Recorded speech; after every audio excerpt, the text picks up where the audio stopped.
International Convention Center, ICC, Awka, in Anambra State. For those of us who are not from Anambra State, we want to specially say thank you. Thank you very much for coming to Anambra State, the light of the nation. And Anambra State is a place when you come, you will not want to go back. Those of us who have been here before will attest to this. Yes, it's a wonderful place. Now, before we start, I am not alone in the business of making sure that this event is given the bite it deserves. My name is Shadrach Chukwuje, by the grace of God, the Senior Special Assistant to Mr. Governor of Anambra State on events and protocol. But I have a man who is not just an ordinary man, but a special man. I am talking about the former Chief of Staff to the Governor of Ogun State, who will be helping me to make sure that this event is world class. I am talking about no less a man than Mr. Kayode Samuel. Put your hands together for this great man. Welcome. Welcome. We will be starting unofficially, and the way to start is to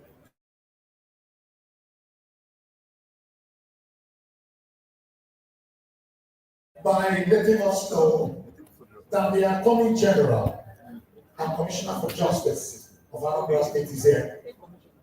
I am talking about Prophet Sylvia Ifemeje. You're welcome. Thank you so much for being here.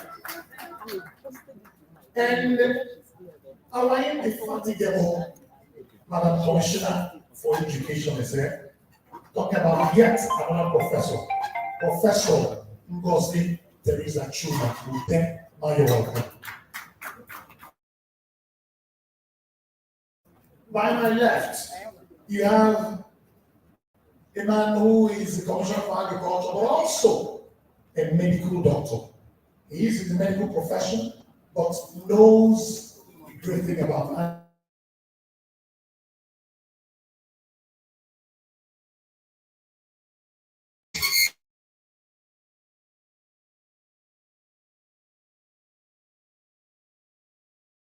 Dr. Foster PhD, Mr. Commissioner for Agriculture, Anambra State. And then the host of this occasion, the host of this conference. I know that the Deputy Governor is the chairman of council, but we have a commissioner who is not just a commissioner, but an extraordinary one. I am talking about Madam Commissioner for Economic Planning and Budget, Anambra State. Madam Commissioner Chiamaka Nake. Please put your hands together for this young, vibrant commissioner. And as I was introducing her, his youthfulness came in. The man who has the mandate to make sure that the youth of Anambra State are off the street and they have meaningful and gainful things to do to help the society. I am talking about Mr. Commissioner for Youth Empowerment Program. Yes, Mr. Commissioner Patrick, I am back. His youthfulness, we thank you for being here. And then he stepped in, my own brother. And for those of us who understand Igbo language, do I tell you what that means? When you are drinking a keg of, or taking drinks from a keg of palm wine, and you see somebody you know, that keg of palm wine must reduce because you see somebody you know. I hope I did justice to that, explaining that proverb. Now, my brother, who is Mr. Commissioner for Petroleum and Mineral Resources, Anambra State, Barrister Anthony Ifanya, you're welcome. Thank you so much for being here, sir. And there is a woman who we call Ugobe Mota. In Igbo parlance, Ugobe means mirror. And when you say Mota means learning, education. So this woman is a mirror of education. She was here, and she's still here. She's still a university gone par excellence, former commissioner for education, Anambra State, Professor Kate Omedola. Now you're welcome. There are permanent secretaries here, but I will start with Dr. Dan Ezano, who is the permanent secretary in the Ministry of Education. Youth Development, yes. Yes, put your hands together for him. And then the permanent secretary in this ministry, the ministry handling this, is also here. I saw her before, I don't know where she is now, but I think she's going around to make sure that we have a good outing today. I am talking about Distinguished Permanent Secretary Stephanie Kerry Uzo. I saw her before. Ma, we thank you wherever you are. God bless you. She's been of a great assistance to Madam Commissioner for Economic Planning and Budget. We have a lot of people here, and you know, Mr. Khalid Samuel has been doing justice to this, conference in different parts of Nigeria, and he advised and says it is the right thing to do before the arrival of the chairman of council. Okay, I saw him before. CFA, I must introduce you. I must tell them that you're here. He's a good man. I'm talking about the MD CEO of Anambra State ICT Agency. Ladies and gentlemen, Mr. Fred Awka, CFA. Thank you so much for being here. And then the Deputy Chief of Protocol, Mr. Governor of Anambra State, Deputy Governor's Office, is also here. Yes, distinguished himself, Mr. Emmanuel Obieze. Mr. Emmanuel Obieze, we welcome you. Thank you for coming here. He advised, like I was saying before, that I should give the microphone to people here to introduce themselves. Those that I don't know, and those that came from different parts of Nigeria, different parts of Southeast. This is to grace this wonderful occasion. So we'll start this introduction. I've done a little justice to those some of the figures here. But I'll give microphone. I think I'll start by the right for you to tell us your name, short introduction, your name, and where you came from. Thank you very much. Let us stand here. Now, please. Okay, good morning, everyone. My name is Abiola. I was representing the Sustainable Integration and Education National President. Good morning, it's a pleasure to be here. My name is Abiola. I work for the Awka.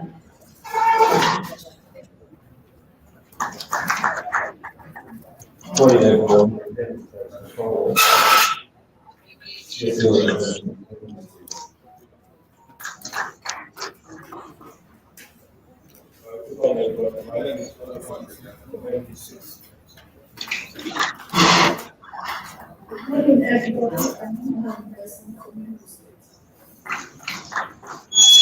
Good morning, all. My name is Jezebel from United States. Good morning, everyone. My name is Awka from United States.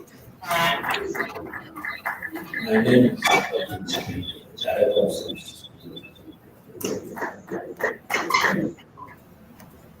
Good morning, everybody. My name is Sarah from the National Institute of Abuja. Thank you very much.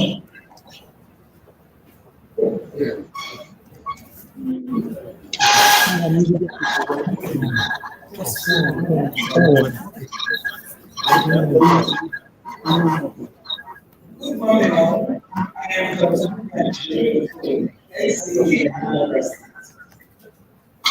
Good morning, everyone.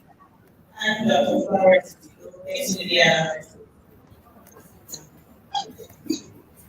Good morning, all. I'm Mrs. Swoop. It is to be for Ministry of Criminal Affairs.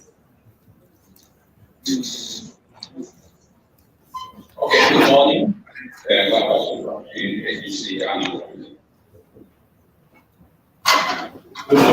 morning. My name is Kyle Momo, HCP, and I'm the Good morning, all. My name is Sylvia from Minister of Women and Awka. Good morning, everybody. My name is Dr. Mrs. Nachune Esquire JP, Director of Life Care Protection and Safety Organization, and the Coordinator of Anambra State Community Policing Project, representing Anambra State. I'm representing CSO. Thank you very much. Good morning, all. My name is Nina from Public Relations Officer of this organization. Good morning, everyone. I'm Mrs. Ngozi Chiori, Abia State, a member of the team of the chief, SUD. Thank you. Good morning, everyone. I am Mrs. Josephine Anegna, State Coordinator, State Operations Coordinator Unit, Anambra State. Good morning, everyone. Dr. Nana, Abia State. Good morning, ladies and gentlemen. My name is Amara Chukwu Obi, Anambra State. Thank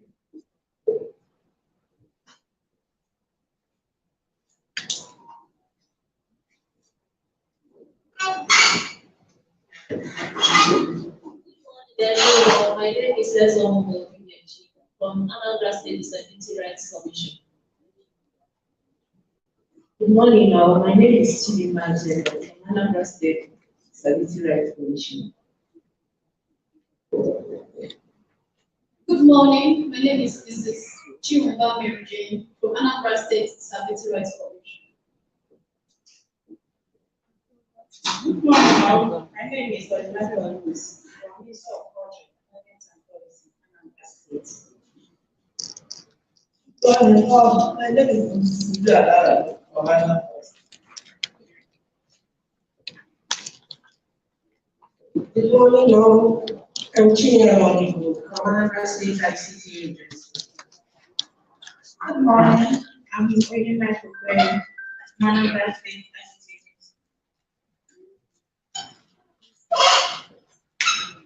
Good morning, everyone. My name is Krista Blakey. I'm the State Planning.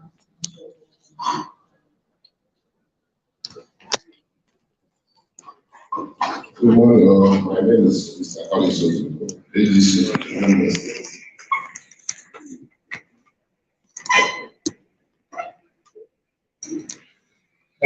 Good morning, ladies and gentlemen. I'm the only captive here, so you can look at the left. I am Chief Coleman Awka. I'm representing Anambra State Association of Town Unions. Why don't you give me a clap? Thank you very much. We're going to show that. We're going to Indiana.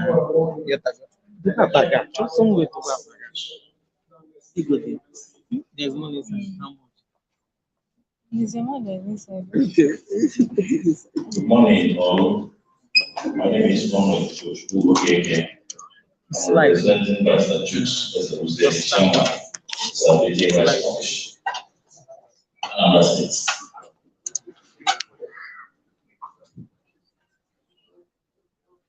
Good morning, everyone. My name is Johanna Rachel, Anambra State CSO representative.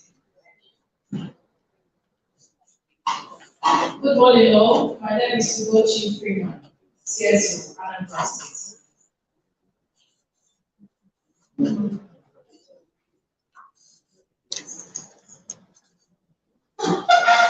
morning, Dr. Stanko Kumode, MD, Enugu State President of the Authority, and this state.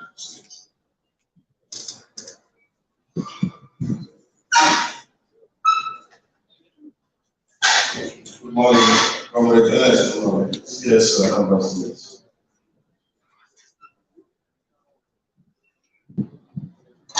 Good morning, ladies and gentlemen. I am Comrade Orizu Chinwe, the state chairperson, Nigerian Labour Congress, Anambra State Council. Thank you.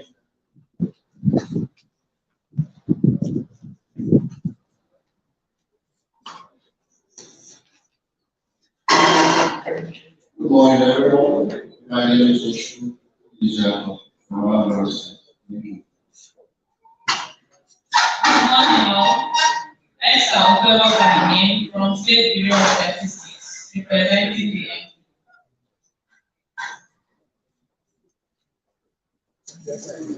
Good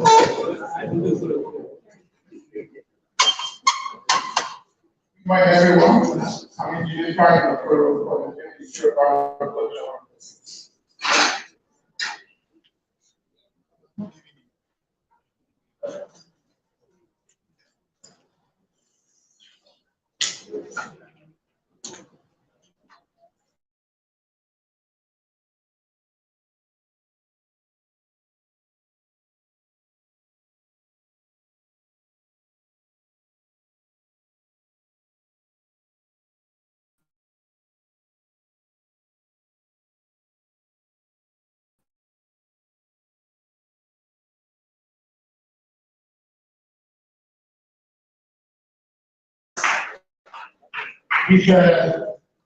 If I did not come to you, please indicate by beckoning on me, and I'll come.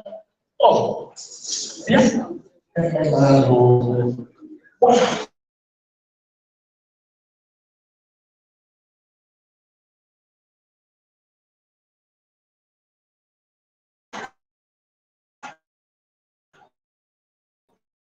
The only man, the person who gives us money. Please, this is an unpardonable omission, but I hope you find a place to forgive and pardon me. Ladies and gentlemen, I am a general of Anambra State. Is here. Sir Julie Okoli. Please put your hands together for him. I'm sorry about that. You know, on the G's, sometimes we MCs act like mad people.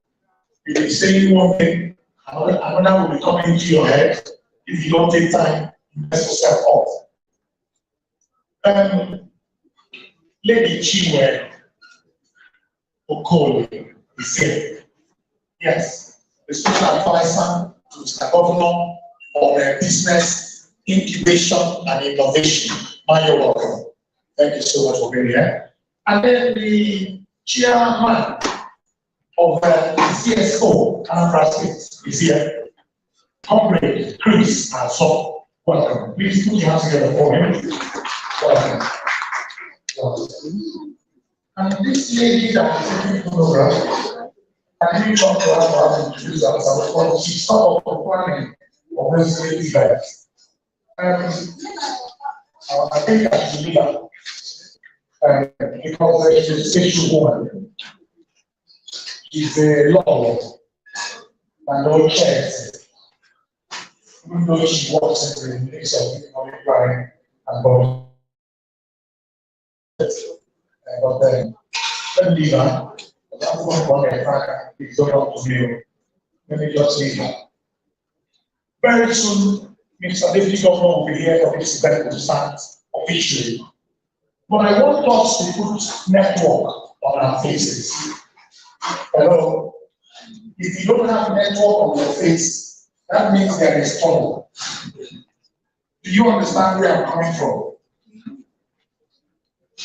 People from Enugu State, do you understand where I'm coming from? Put network on your faces. I'm going to do 2 parts, even if it's 2 parts. I want to start by asking, this man that is taking photograph here, is he actually invited? When I invite this man, do you know what I'm asking? A lot of photographers in Nigeria, you don't invite them. Now they invite themselves. Once they see everywhere they're having functions, if they are allowed, they will come in. And they will be taking photographs. Before the end of the function, they will go and produce and come back. They will be sharing. If you pay, you take yours. Is it not true? Another one came here and said, one came, he was taking photographs. By the time he went to produce the picture or the pictures, By the time he came back, he didn't see anybody again. I was the only one remaining as the MC. I was waiting for my balance from the people who organized the event. And this man was flipping through his pictures, looking at me, flipping. All of a sudden, he brought the picture of one fat man. I said, look, I'll take your picture. I said, are you mad? Am I the one in the picture? He said, okay, I better take this photo. I saw you to be when you get money. As I was saying that, I cited a young, vibrant commissioner in Anambra State, Mr. Commissioner for Health, Anambra State, Dr. Afam Ben Obidike. Mr. Commissioner, you're welcome. Thank you so much for being here. Welcome. I remember when I was the governor of Anambra State. Why are you looking at me like that? So people don't know when I was the commissioner, when I was governor. I tried my best. I was doing well as a governor, doing things, doing infrastructure, including stomach infrastructure. I was doing well, delivering. But it's just that they kept, dias for me with the seal, governor of Anambra State in front. And I was about to give statewide broadcast. Then all of a sudden, it looked as if they were pouring water on me. And I opened my eyes. It happened that it was malaria. In fact, malaria was killing me, and I was screaming where I was the governor. And my wife has been waking me up. I refused to wake up. So she started pouring water on me for me to wake up so that we'll have a morning devotion. But anyway, I have requisite qualification to be governor. So maybe someday I will become governor in the name of Jesus. Why don't people say amen? So I can see that you have network on your faces now. I am doing this for us to, keep ourselves ready, because this event is a welcome development. It is actually an august occasion in January. I think this is the first time, if I'm correct, that we're having this, conference in Anambra State. And it is happening in the time of a great commissioner. I call her great. If you hear her speak, she talks gently, but very intelligent, very brilliant, and very hardworking. Talking about Madam Commissioner for Economic Planning and Budget, a great woman. Can you put your hands together for her? Anytime you see a mad person, pity the person. It's not easy to be a madman or a mad woman. Madness. One of the greatest jobs in life to be a mad person. One is that the talking is too much, the walking as in trekking is too much, and then they are dirty, too much. A certain madman was standing on the head bridge. If you know that Onitsha bridge, Niger bridge, standing on that bridge, and was peeping inside the water and was counting 13, 13, 13. People were asking and saying, what is this madman seeing inside the water that is making him count 13? Everybody was passing. Then one stupid man went close to the madman, stood beside him, and was looking into the water to see what the madman was seeing that was making him count 13. The madman now carried him into the water. 14, 14, 14. So he was actually counting the number of people he has thrown inside the water. If you want to be number 15, approach. I'm not there. We are going to have a wonderful session this day, this morning to afternoon.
All right. We have in our midst the coordinator, WG, and the Human Capital Development, on Human Capital Development, Mrs. Yosola Akimbi, the National Coordinator, and her team. So it will be my singular honor and privilege to invite her to come and take a seat in front here, awaiting the arrival of Mr. Deputy Governor. Please put your hands together for this Amazon, this great woman, as she comes to take her seat here, because they're going to flank the Deputy Governor as he's about to join us now. Please. The Anambra State Government, on behalf of the Southeast Region, is hosting the Southeast Regional Conference on Human Capital Development. Theme: Changing the Narrative Towards Entrenching Human Capital Development in Southeast Nigeria. It focuses on 3 thematic areas: health and nutrition, education, and labor force participation. The conference objectives are to articulate and proffer HCD solutions, strengthen partnerships with key stakeholders, and forge a stronger alliance within the region. The 2-day conference is scheduled to hold on the 26th and 27th January 2023 at the International Convention Center, Awka, Anambra State. Time 8:30 a.m. daily. In attendance will be the governors of all the southeastern states and key stakeholders driving human capital development in the region. Host Governor Professor Chukwuma Charles Soludo, CFR, Governor of Anambra State. Together, let's restore the dignity of Southeast Nigeria. Signed, Dr. Onyeka Chukwuibezim, Deputy Governor of Anambra State and Chairman, Organizing Committee. Mr. Kayode Samuel to say something as we await the arrival.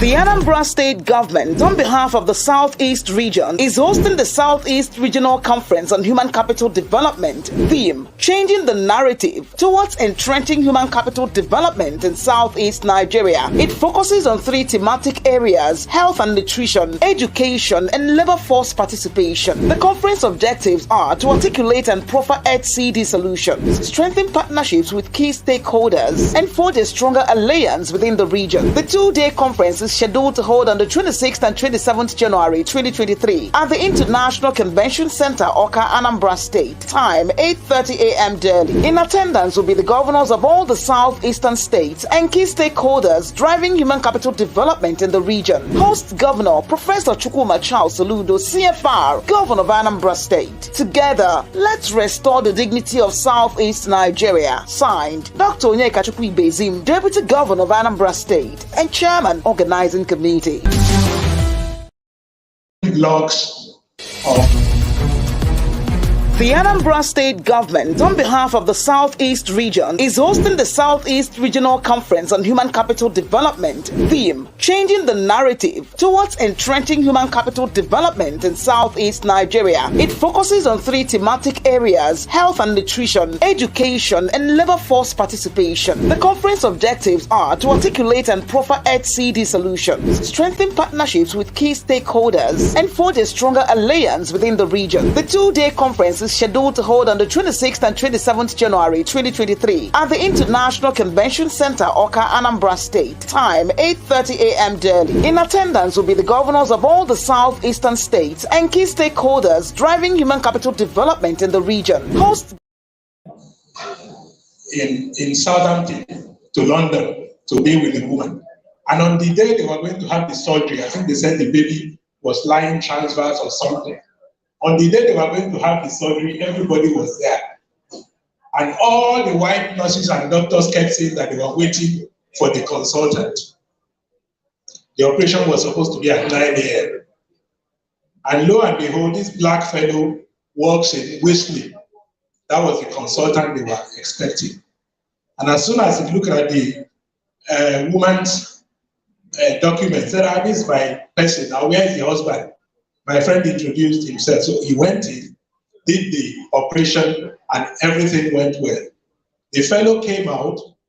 Not only was he trained here, he left University of Nigeria Enugu campus in 1989, left for the UK in 1993.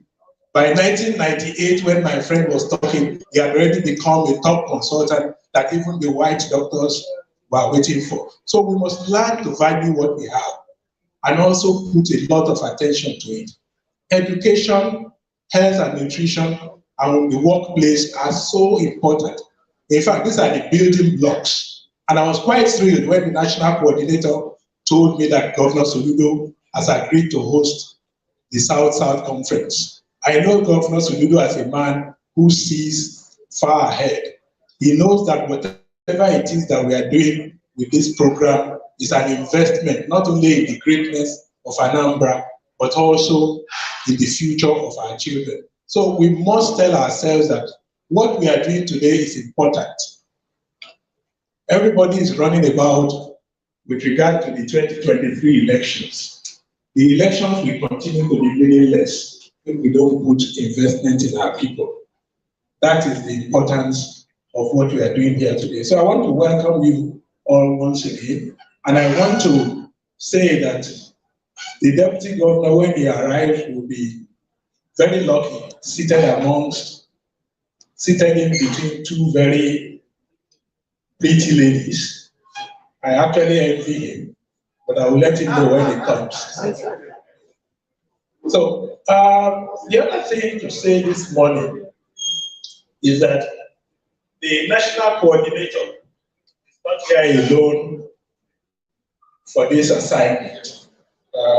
She's here with a technical team from the CWG office in Abuja.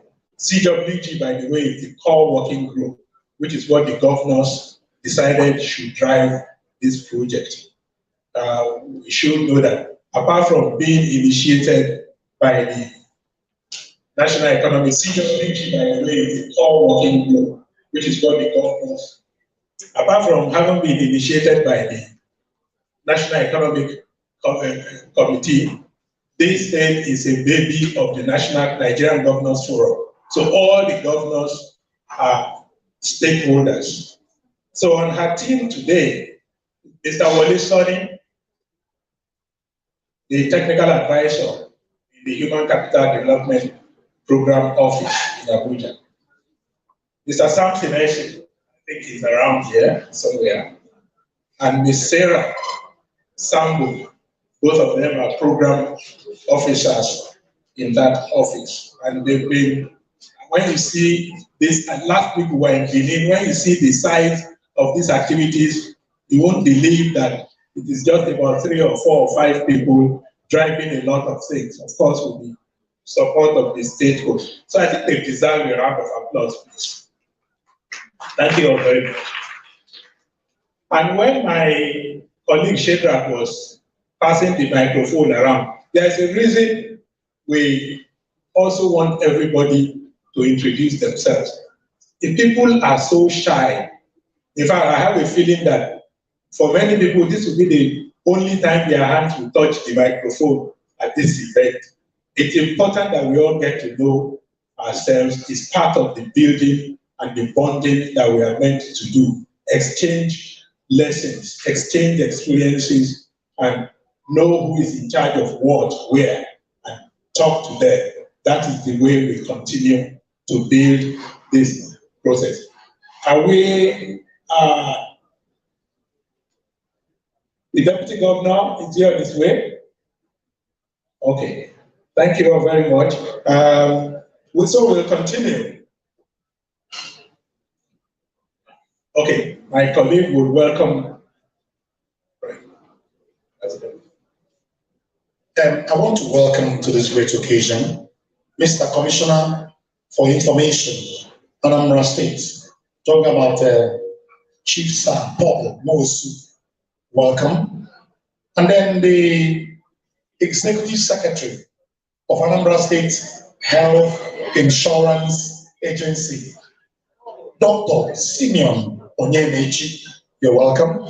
And then I saw a great professor, the chairman of the Anambra State Post-Primary School Service Commission, Professor Nkechi Ikediwu. You're welcome. Thank you so much for being here. And my colleague was saying something. Let me hand over the microphone to him. Thank you very much. I was going to say before starting off, and I hope Shedrack will listen. I say that anybody dreaming about becoming governor must learn that one of the fundamental building blocks is knowing who the accountant general is and according him tremendous respect every time. I say this advisedly. We are not in a position to disclose too much here, but from where I live in Lagos, we know the story of how an accountant general became the governor. We will be silent about the details, but we know the story. So we must pay very, very, very serious attention to the accountant general of the state. I welcome you once again. Not that I'm likely to have any transaction, but in case I do, I welcome you. Yes, sir.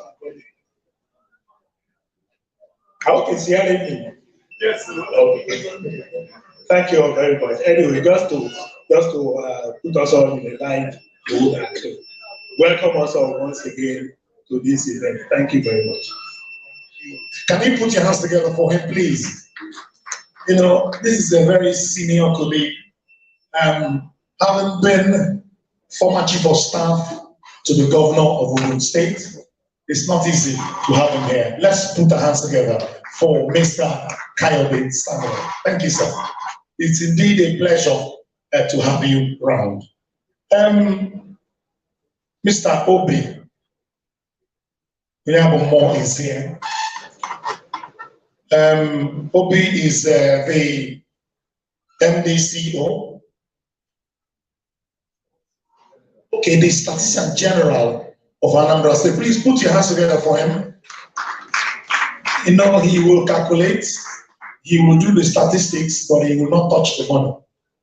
And the money goes to the Accountant General. He just does the, you know, how it is, and okay, Chenny or Debbie, the money doesn't go to him. So you're welcome. Obi Onyebomo. Obiabomo, yes. Obiabomo. I love women. Hello. If you're a woman here, you should be proud of yourself. I love women. If you're a woman, can you put your hands together for yourself? I love women.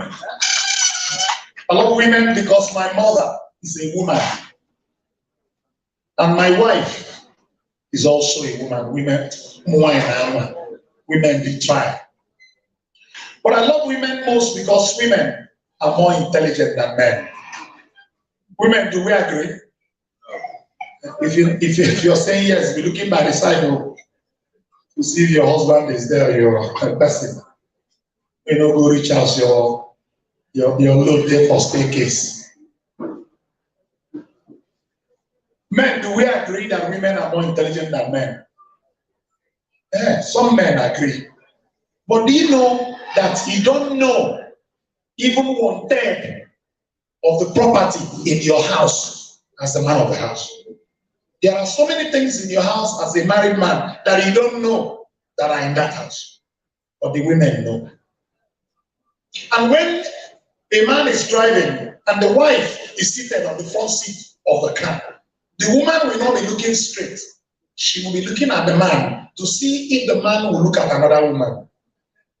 Hello? And men, when we want to look like Mumu, they will catch us. One man was driving and was looking. The wife now caught him looking. You know what the man started saying? Now, wow, so look, they work for this state. The man said, shut up, look front.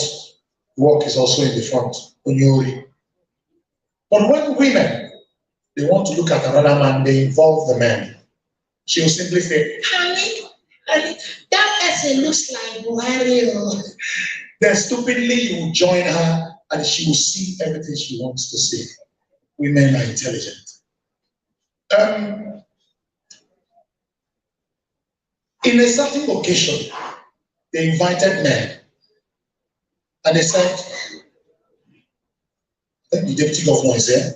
Ladies and gentlemen, let's rise to welcome the #2 citizen of Anambra State, Mr. Deputy Governor of Anambra State. Ladies and gentlemen, yes, he's here.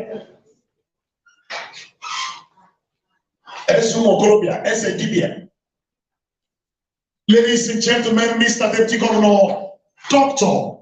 Onyekachukwu Ibezim. Welcome, welcome, welcome. And he may interest you to know that he's the chairman of council, ladies and gentlemen, as he has come in to pledge our allegiance to the Federal Republic of Nigeria. Let's rise for the national anthem.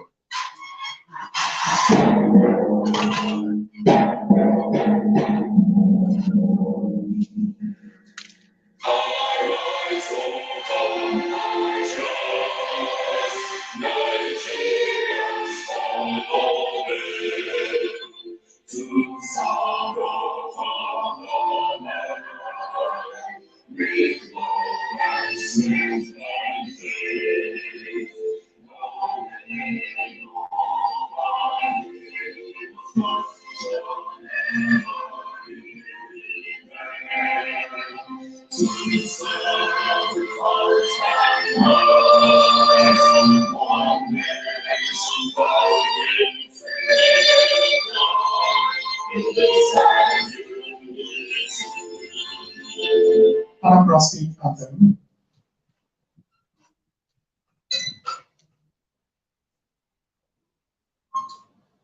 One, two, three, go. We rise. We us. We pray and ask. God bless Anambra. God bless the shining light that we give. We're the only ones to make her brighter, the only ones to make her better, the only ones to make Anambra shine.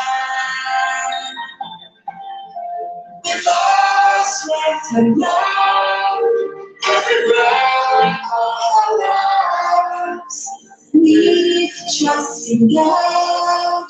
We will live our home in God. We believe it togetherness. We'll build a land of progress. With the spirit of Anambra. With the spirit of Anambra. With the spirit of Anambra.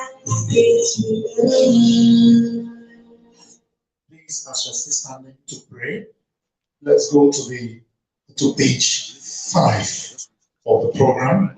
The second stanza of the national anthem is the national prayer. Get the program and look at page 5 of the program. The second stanza of the national anthem. 1, 2, go. O God of creation, direct our noble course, guide our leaders right, help our youth the truth to know, in love and honesty to grow, and live in just and true, where lofty heights attain, to build a nation where peace and justice shall reign. Thank you. Please, you may now be seated.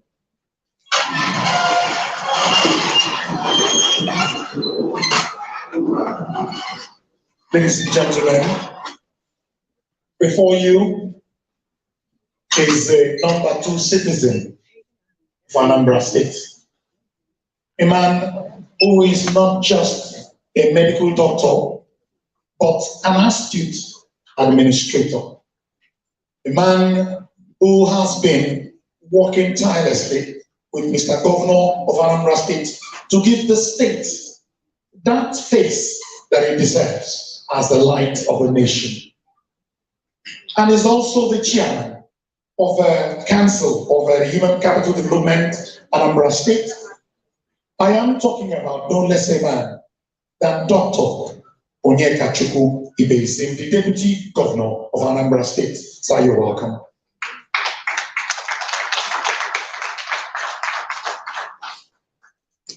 We have in our midst the consultant of this great conference and the former Commissioner of Education, Anambra State. I am talking about Professor Kate Asoka Omenula. You're welcome.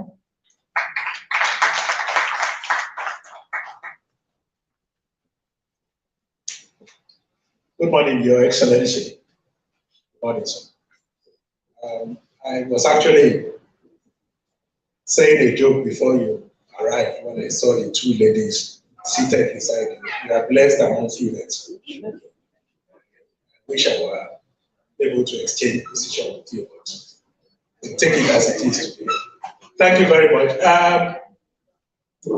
It's nice to have the Deputy Governor here, and I must commend the level of commitment that the Anambra State government has demonstrated on this program.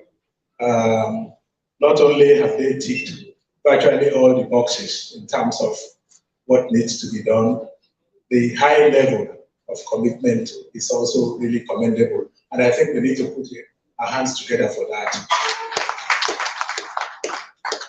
My sister, the national coordinator of the Human Capital Development Program of the National Economic Council, is Ms. Yosola Akinbi, to your right. Thank you very much.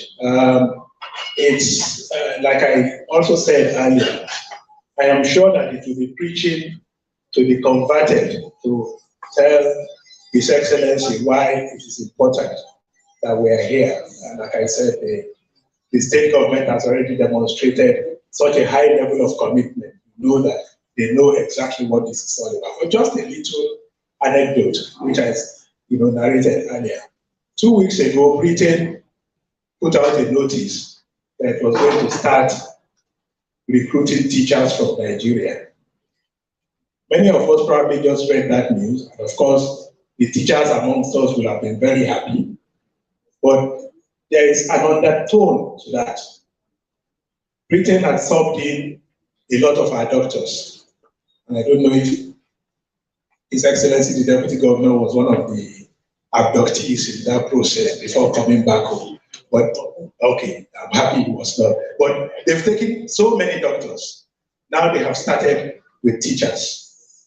These are the building blocks of human development, education, and health.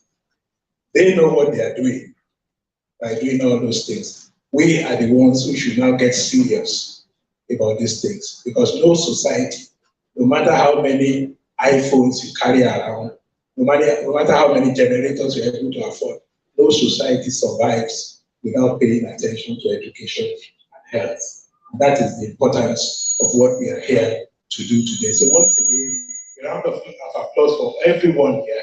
This is a historic moment, and it is nice that Anambra is an off-season election state.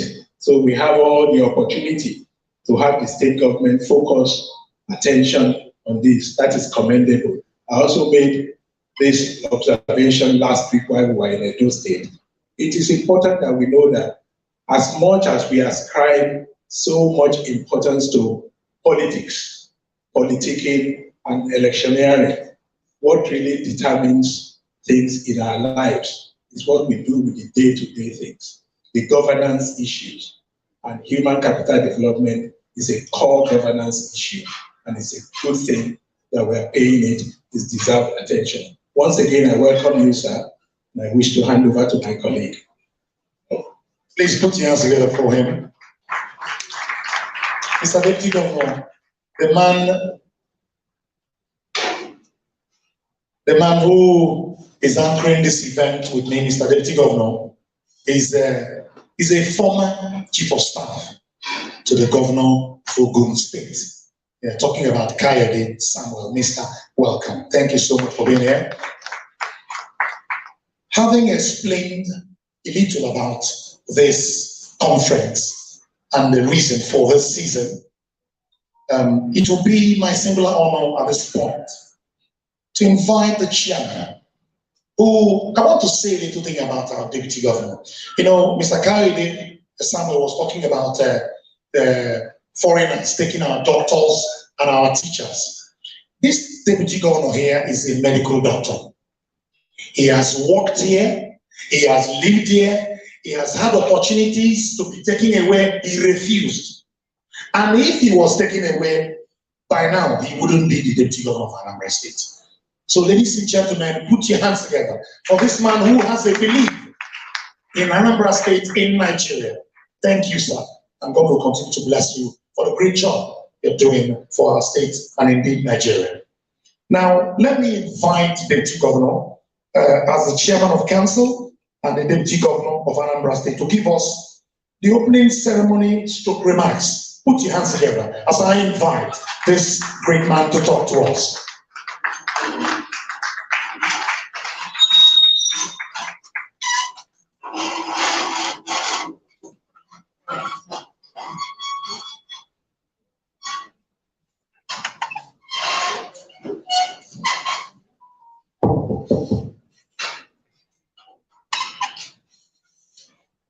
Good morning, everybody. Can you hear me? Yes. Good morning, everybody.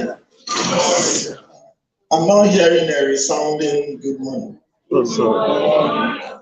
It's supposed to be a conference.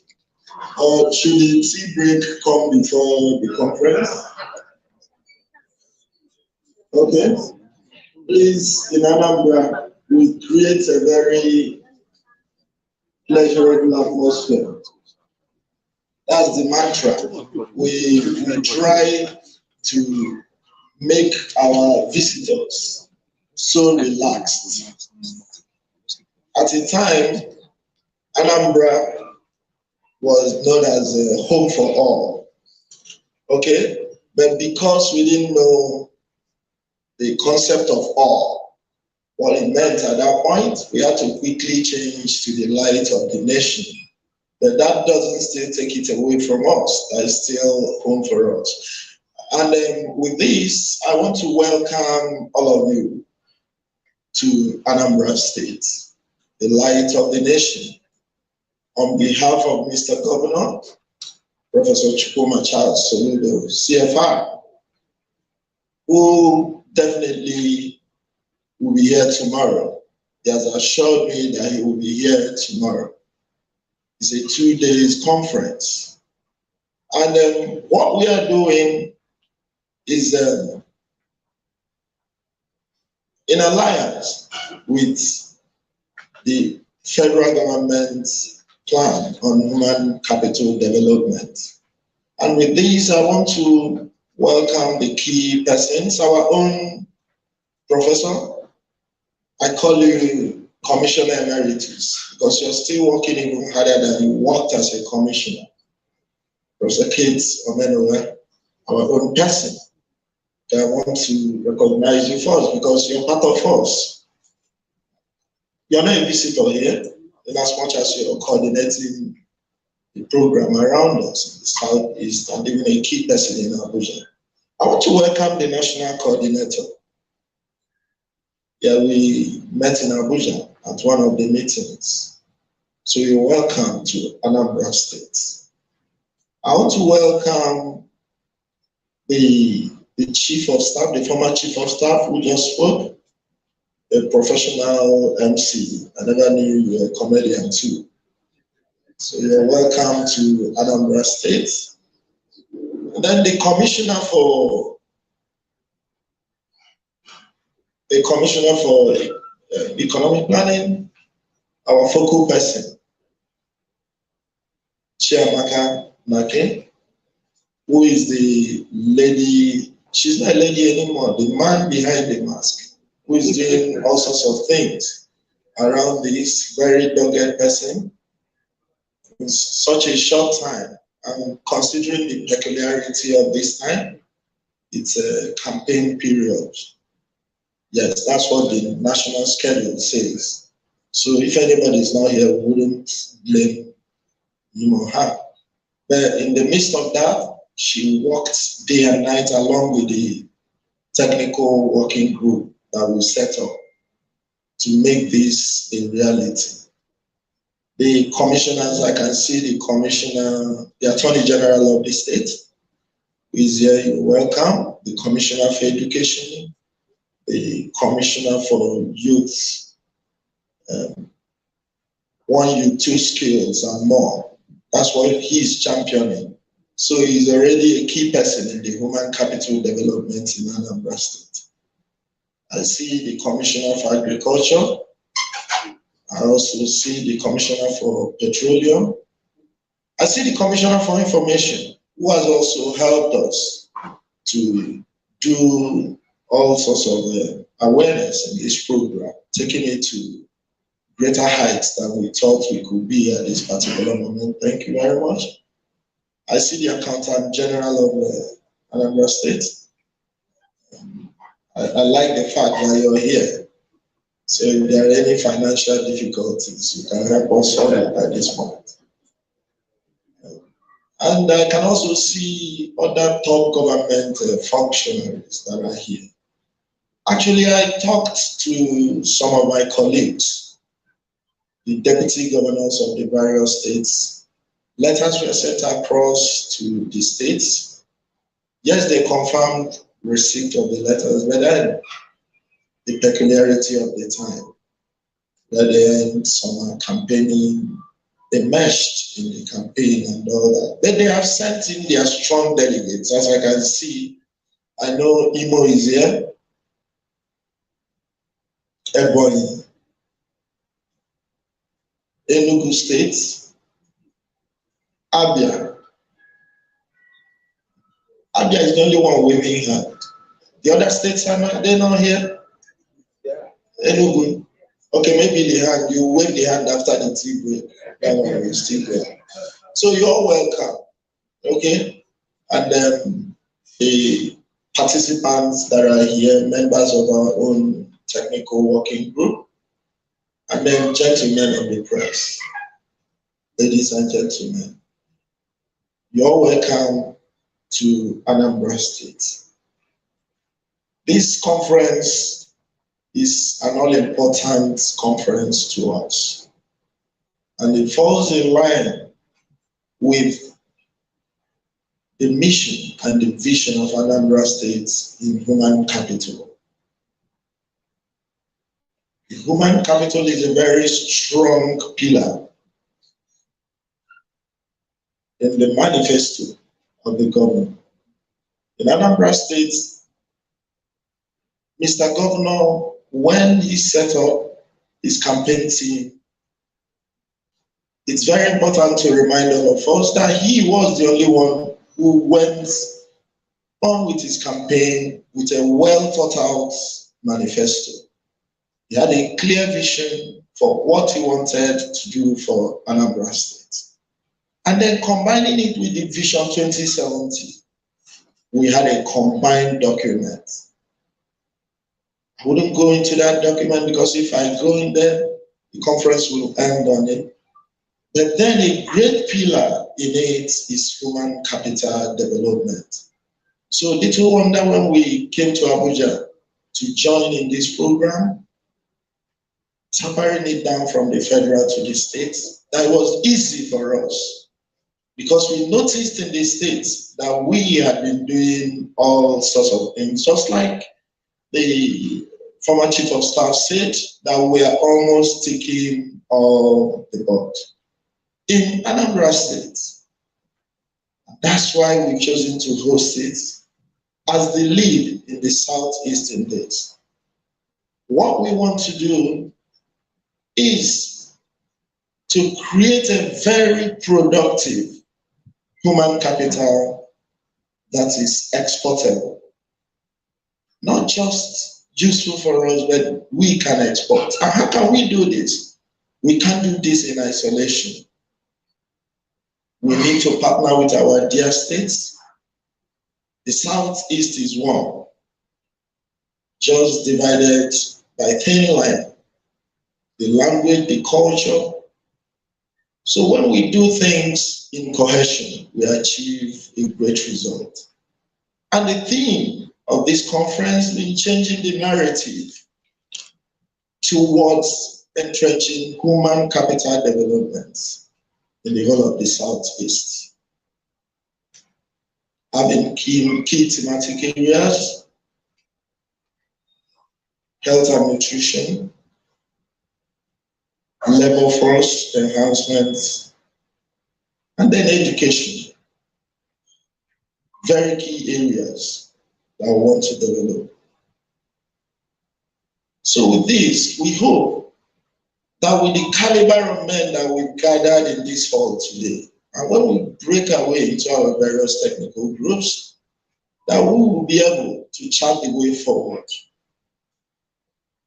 make the Southeast an enviable human capital development center, as I will call it. In Anambra State, we are aiming to have a smart megacity that all will come, live, enjoy, trade, and find all sorts of things that is needed for economic development. Without wasting much time, on behalf of the governor, and me as the chairman of the council, I want to declare this conference open. Thank you, and God bless you.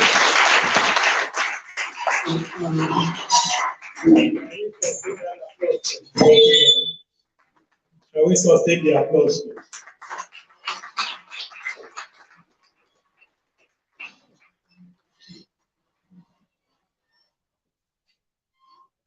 Thank you very much, Your Excellency.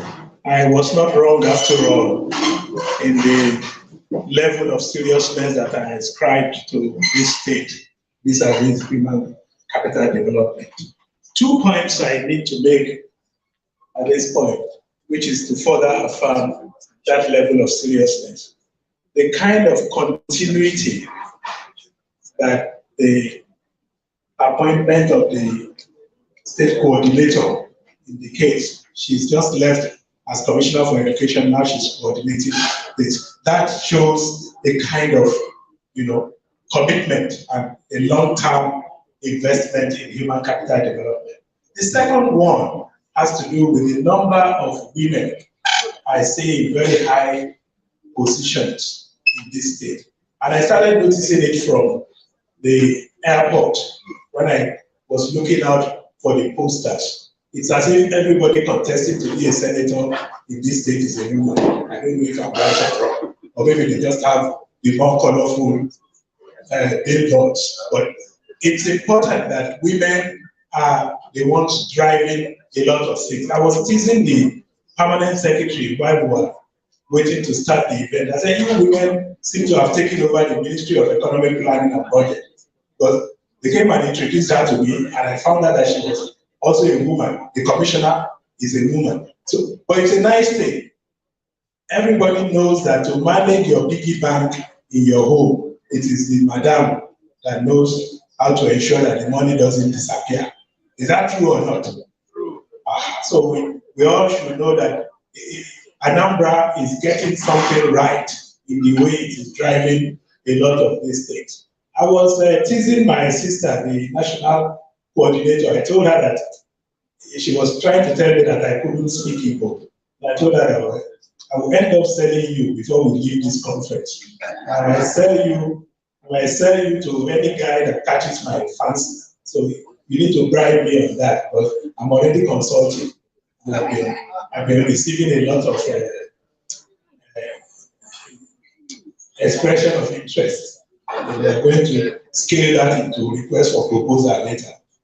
Thank you all very much. At this point, I wish to invite my dear sister, the Honorable State Commissioner for Budget and economic planning, Mrs. Chiamaka Nake, to please step forward to address us. Mrs. Nake, please. Can we please, that applause is too feeble for somebody who's been driving on the place. Let's usher her right up to the podium with a sustained applause. Thank you all very much.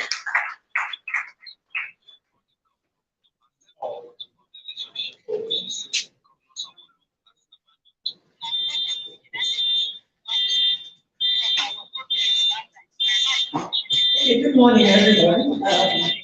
This is a very important event, and I'm happy that this place is taking our time to attend to it. So outside of the existing protocol, the deputy governor has actually done justice protocol, and I thought just outside of that. So this is just a welcome remark from the focal person, human capital development. Deputy governor has said welcome, but this is me just trying to say a bit about human capital development.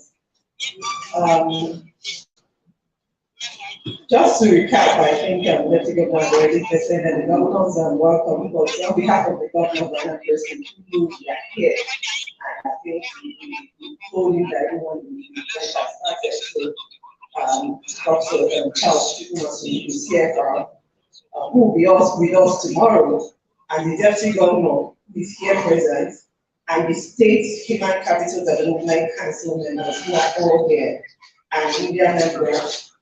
We want to welcome everyone to this very important event, the Southeast Regional Conference of Human Capital Development. Today is a special day for Southeast, being the first regional conference of human capital development. Indeed, it's a privilege for our dear state Anambra to be hosting this event, considering human capital is one of our core agenda of this government. Human Capital Development Program, I think from the documents we have, shows that there are 3 thematic areas, which are the education, health and nutrition, labor force participation, and we expected to deliver some outcomes.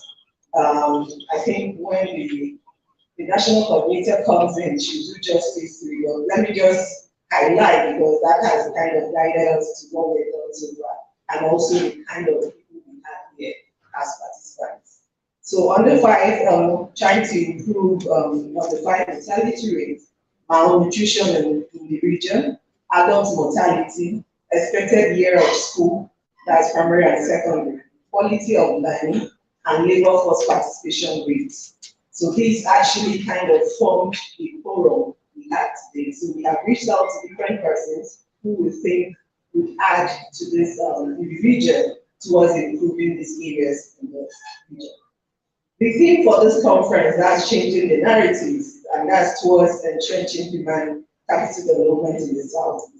The objectives we set out for this conference was actually specifically articulated, and that's to enable the region to articulate and prefer human capital development solutions, to strengthen partnership with key stakeholders, as we have them here, and to forge a stronger alliance within the region and build a stronger southeastern Nigeria. We developed this theme and objective because we understand that there is need for brainstorming to how we can leverage human capital to drive economic development in the region.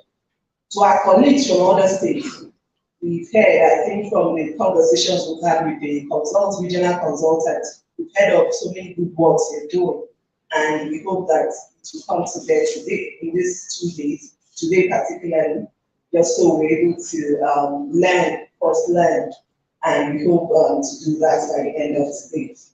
In Anambra specifically, human capital development is at the heart of what we do. It is one of the key pillars of our 5-solution agenda, which involves building human capital that is productive at home and exportable abroad. Anambra social agenda, this is where our human capital falls in, that has like 4 key areas. First is around education.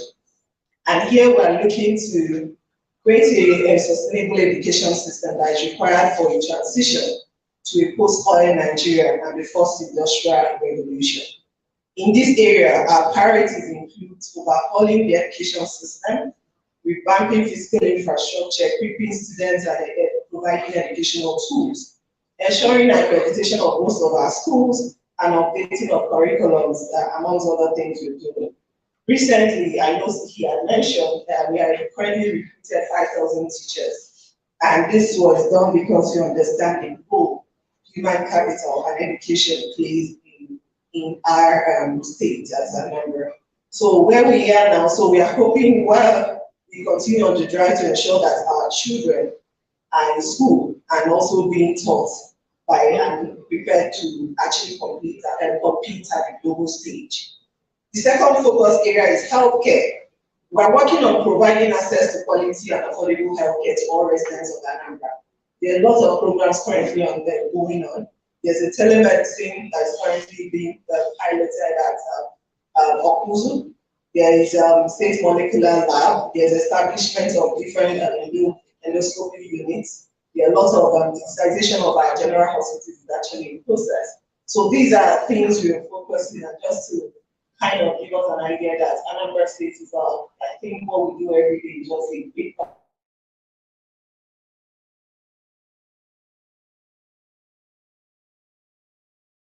Also, liquidity. Justice system, we currently recruited over 200 healthcare workers as well into our general hospitals and most of our initiatives currently being implemented. Youth development, currently we are bringing our students and youths into a digital tribe and build a youth community of problem solvers. Our priority project here is actually we are looking to create 4,000, train 4,000 youths. And we are currently running a program of one youth to skills. And also the development of innovation hub. We are trying to actually turn Anambra State and even then with this event to kind of see how we can extend it to the Southeast region. We want to build the technology ecosystem for Southeast. And this is something we are trying to do. So this event is actually very important as we all have a conversation on how Southeast can be better operate. So last, which is really not the least, is the social protection. What we're basically doing here as Anambra State is just to live out our mantra, which are of our party, which is Awka. We have a mantra which just says Unyara and 1 year, and I'll interpret, which means no one should be left behind. And here, so everything we do is towards living out that mandate. So what we see us doing is actually coming up with social programs to ensure that everyone, both the vulnerable and the vulnerable persons, are actually accounted for and also being supported to ensure that everyone is included. So I think that is it in a very nutshell. I believe that our meeting in just 2 days, because today is actually the main day, it's actually a technical conference. Today will help us build as a region, to help us articulate things that come up with a plan that will run with our Southeast. So I will just end with saying, once again, we are excited that you were able to attend this event, attend this conference, and we look forward to hearing from every one of you.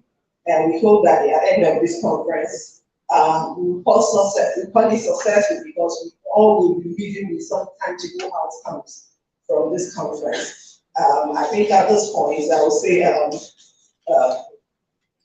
we hope that you enjoy your stay in Anambra. And please know that the detailed agenda for this 2-day event is actually in pack that has been given to you. So you can go through it to see when and where we are at the moment. We'll try, I know we started quite late, but we'll try to hasten up just so we are still on track. I end with saying long live Federal Republic of Nigeria, long live Southeastern region, and then long live Anambra State. Thank you so much.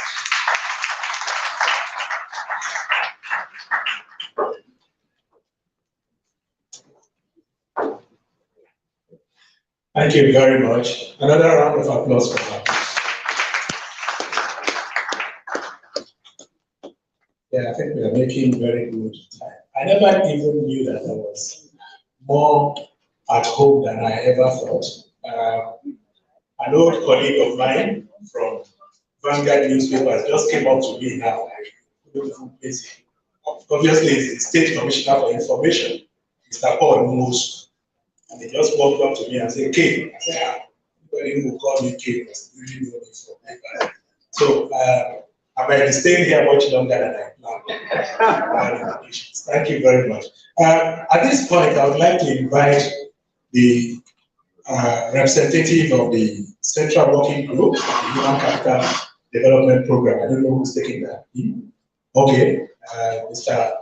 Wale Soni would take us through the update on the human capital development in Nigeria. Very briefly, please. Summarize as much as you can and just take us through so that we know how far we've come on this journey as a way of setting off on how far we also want to go later. Mr. Soni, please.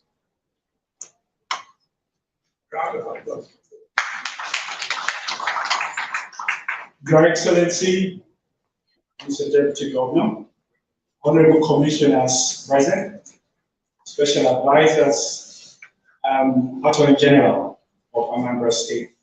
Allow me to stand on existing protocol. My name is Wale Soni. I work with the core working group on human capital development.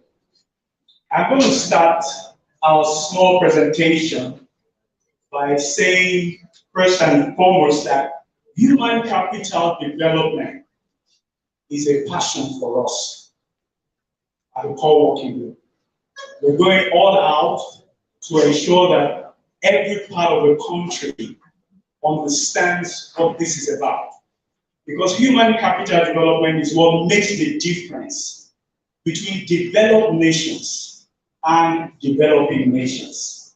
And if we can just get it right, then we can be sure that we're on the right path to unleashing the greatness of Nigeria. It won't be about talking about the greatness of Nigeria. It's about doing what we all need to do to make Nigeria great. So starting with this first slide, I want to say that the National Human Capital Development Program was put in place by the National Economic Council. Sometime in 2018, the Vice President, who is the Chairman of the National Economic Council, and all the 36 state governors of Nigeria sat down together in a meeting and decided it was important to address the human development indices in Nigeria. It would not be fair to keep on running away from what we know of the poor state of Nigeria's human development indices.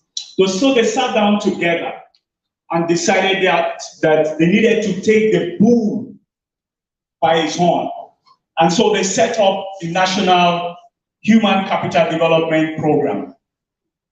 And then they also designed that the Human Capital Development Program would address poverty in Nigeria, and it will also ensure participatory and sustainable development in Nigeria. They reckon that it's important that Nigerians must be involved in all that government is doing, to ensure prosperity across the nation. Now, so next slide. The National Economic Council therefore set up the core working group on human capital development. As you can see on the screen, this core working group is not just about government. It's about representatives of key government ministries, Federal Ministry of Health, Federal Ministry of Education, Federal Ministry of Finance, Budget, and National Planning is a member. We have the Office of the Sustainable Development Goals. We have the the National Bureau of Statistics, and they are represented here today. And then we also have a lot of other non-governmental organizations who have been a part of this journey.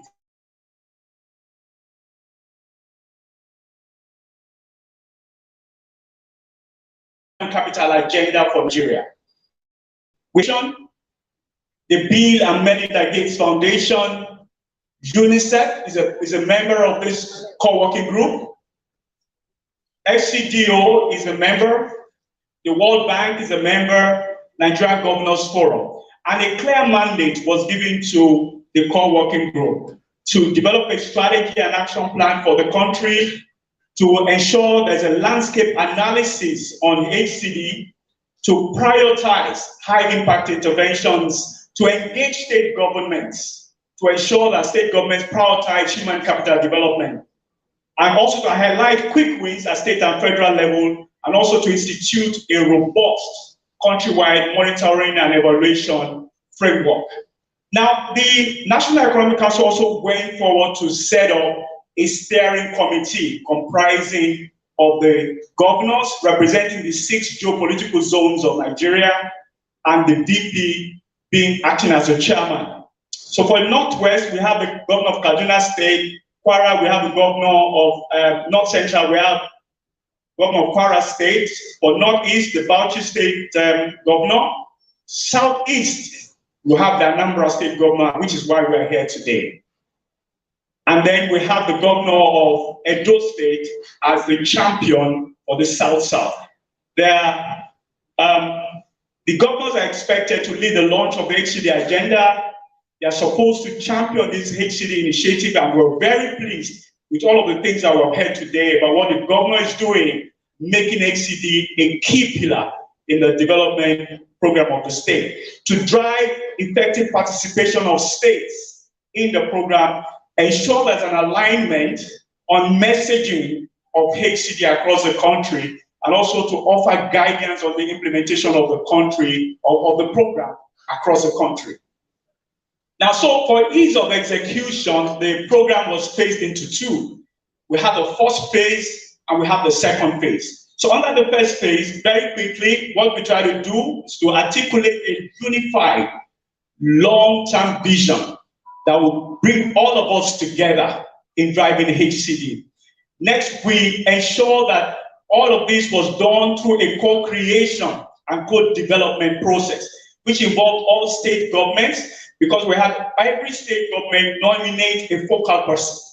So the states, all the states of the Federation were represented, and then we have all the development partners operating across the country also as part of that process of articulating the national vision. We had sector experts. We had a whole lot of people who contributed to that process. And so far, a strategy has been developed for Nigeria. And that strategy document on HCD was launched in June last year, 2022. I'm sure you can all get copies online if you check. Now, HCD focuses on 3 thematic areas, as we've heard: education, health and nutrition, and labor force participation. And it builds on existing efforts that federal government and all the states have been carrying out. It's not a new initiative. It's supposed to build on all the things that all of us have been doing to ensure that we are focused, to ensure success. Under the next phase is where we begin to engage with state governments, like what we're doing here. Before today, we have been engaging with states. We have done deep dive sessions. We have developed templates to guide states. We have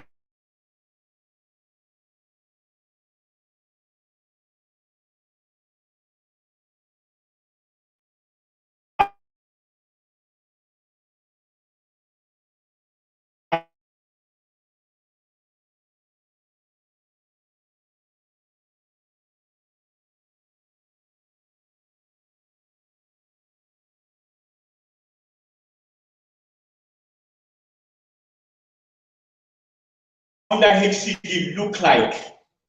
What should be the critical elements of this vision that we must have for ourselves in Nigeria? And we decided, all of us working together, we had series of workshops on health, on education, and all of that, and we all came up with this vision that we have to ensure that we have healthy, educated, and productive Nigerians for a globally competitive nation by 2030.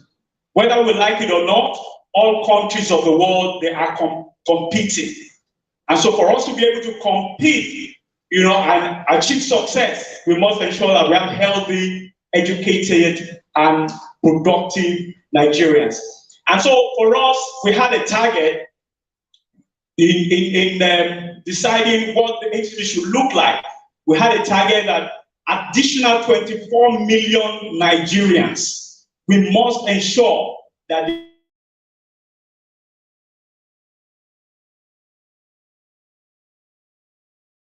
that is school at the least, and we must ensure that they are productive. They have a skill that enables them to fend for themselves, to be self-reliant, and to be able to contribute to national development.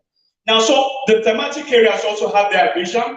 This presentation will be available to everyone here today, so we'll have an opportunity to go through it. So basically, these three thematic areas, we came out with 6 outcome areas, critical outcome areas, under 5: mortality, malnutrition, adult mortality, expected years of schooling, quality of learning, and labor force participation, in line with what is being done globally, in measuring HCD progress.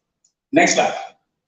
So now under each of these outcome areas, we went further to identify what should be our KPIs. So we came up with leading indicators, so for us to be able to measure progress under each one of these outcome areas. So for under 5 mortality, we're looking at immunization coverage, we're looking at malaria treatment and prevention. Under survival, we want to ensure that mothers of our children survive. Now under 5 stunting, we want to ensure that every child is properly nourished so that their brains can develop properly, they can learn, and they can assimilate knowledge. Expected years of schooling, we want to ensure that every child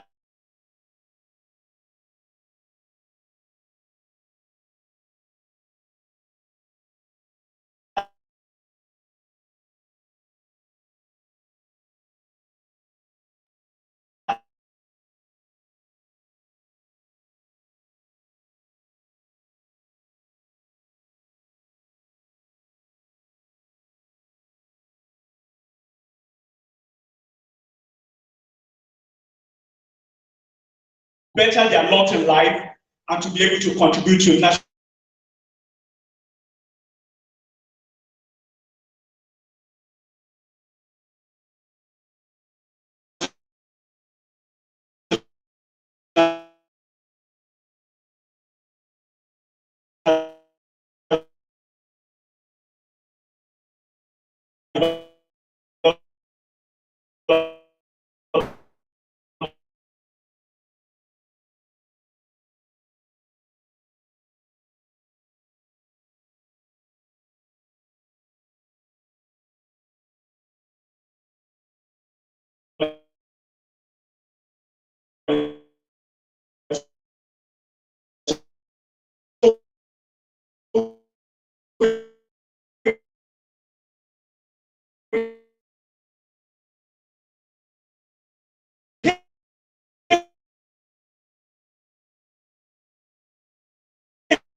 The Anambra State government, on behalf of the Southeast region, is hosting the Southeast Regional Conference on Human Capital Development. Theme: Changing the Narrative Towards Entrenching Human Capital Development in Southeast Nigeria. It focuses on 3 thematic areas: health and nutrition, education, and labor force participation. The conference objectives are to articulate and proffer HCD solutions, strengthen partnerships with key stakeholders, and forge a stronger alliance within the region. The 2-day conference is scheduled to hold on the 26th and 27th January 2023 at the International Convention Center, Awka, Anambra State. Time 8:30 a.m. daily. In attendance will be the governors of all the southeastern states and key stakeholders driving human capital development in the region. Host Governor Professor Chukwuma Charles Soludo, CFR, Governor of Anambra State. Together, let's restore the dignity of Southeast Nigeria. Signed, Dr. Onyeka Chukwu Ibezim, Deputy Governor of Anambra State and Chairman, Organizing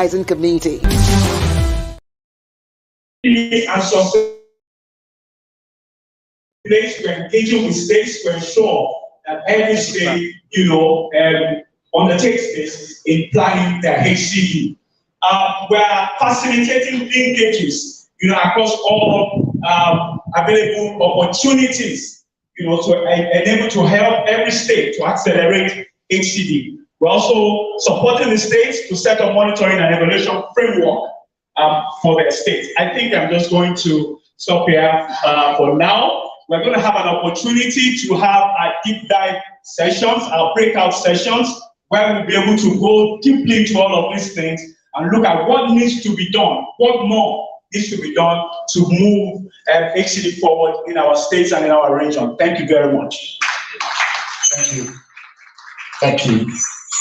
Can you put your hands together for him? Wow, that has been a very elaborate explanation and telling us the reason for this season, reason of this gathering. Ladies and gentlemen, we'll hear from the Prof herself. Before we hear from the Bureau of Statistics, let's first listen to the regional consultant. Yes.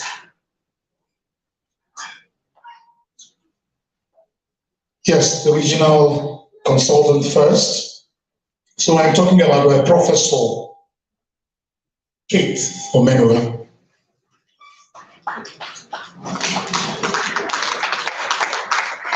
Your Excellency, I salute you. I salute you. Well, I call her my boss. I salute you. The second day. The coordinator of ACD Nigeria.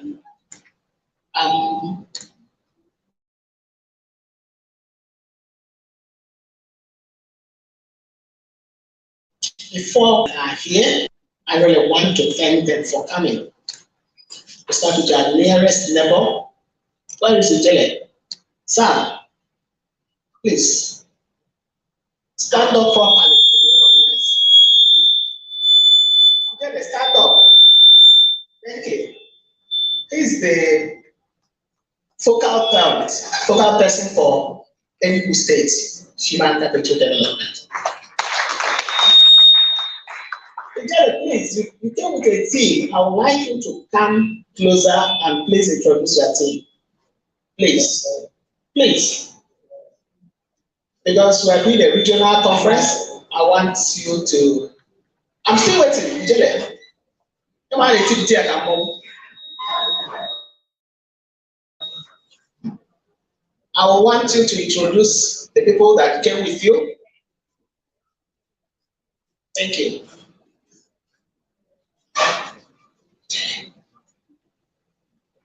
Excellency the Deputy Governor, my name is Dr. Sam Uwo.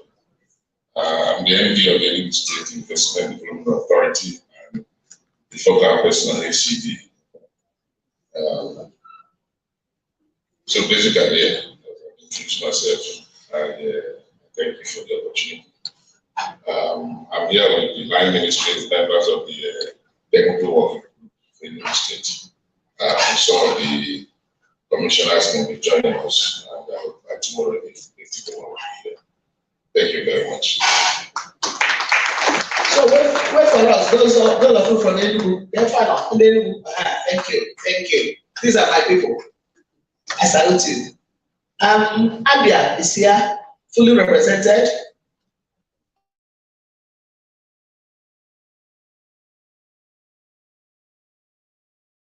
Mara, today, states I found very interesting working with them, and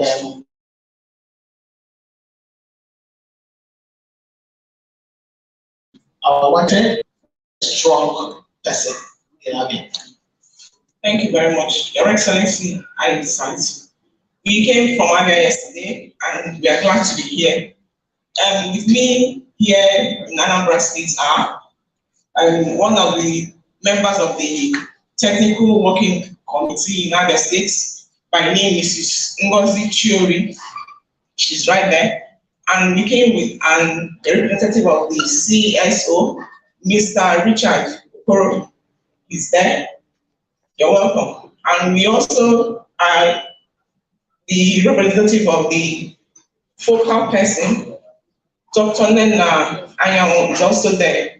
And I'm Amarachuko Bebebe. I'm Director of Macroeconomic Planning at the State Planning Commission. Thank you very much. I understand the Body State is still on the way. I've just spoken to the focal person, the Honorable Commissioner for Level of Productivity of Imo State.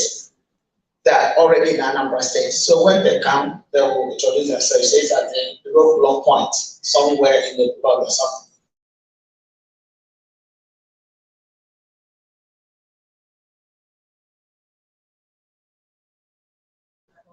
I think we are complete. So us will be here very soon. And when Imo States arise, we shall please give them the opportunity to introduce themselves. I really want to thank those of you who were able to come. We know what the city we are in, and the doggedness and the love we have for human capital development. I know it's actually what is pushing us. I will keep saying, keep pushing for HCD. My job is very simple. Just to do an assessment of how far we have fared in driving human capital development in the Southeast. It's quite simple. You know, when we started this consultancy business sometime last year, like some of us may be feeling at the end, some of the state may be feeling, oh, I don't know why she said what she said, but that was where I felt when Mr. Kimbi gave us this.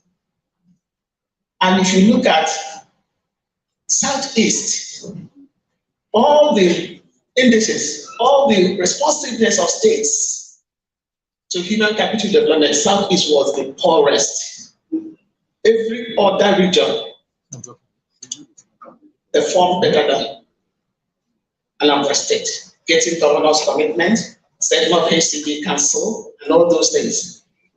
That day in Abuja, I felt as if the ground would open so that I was just falling.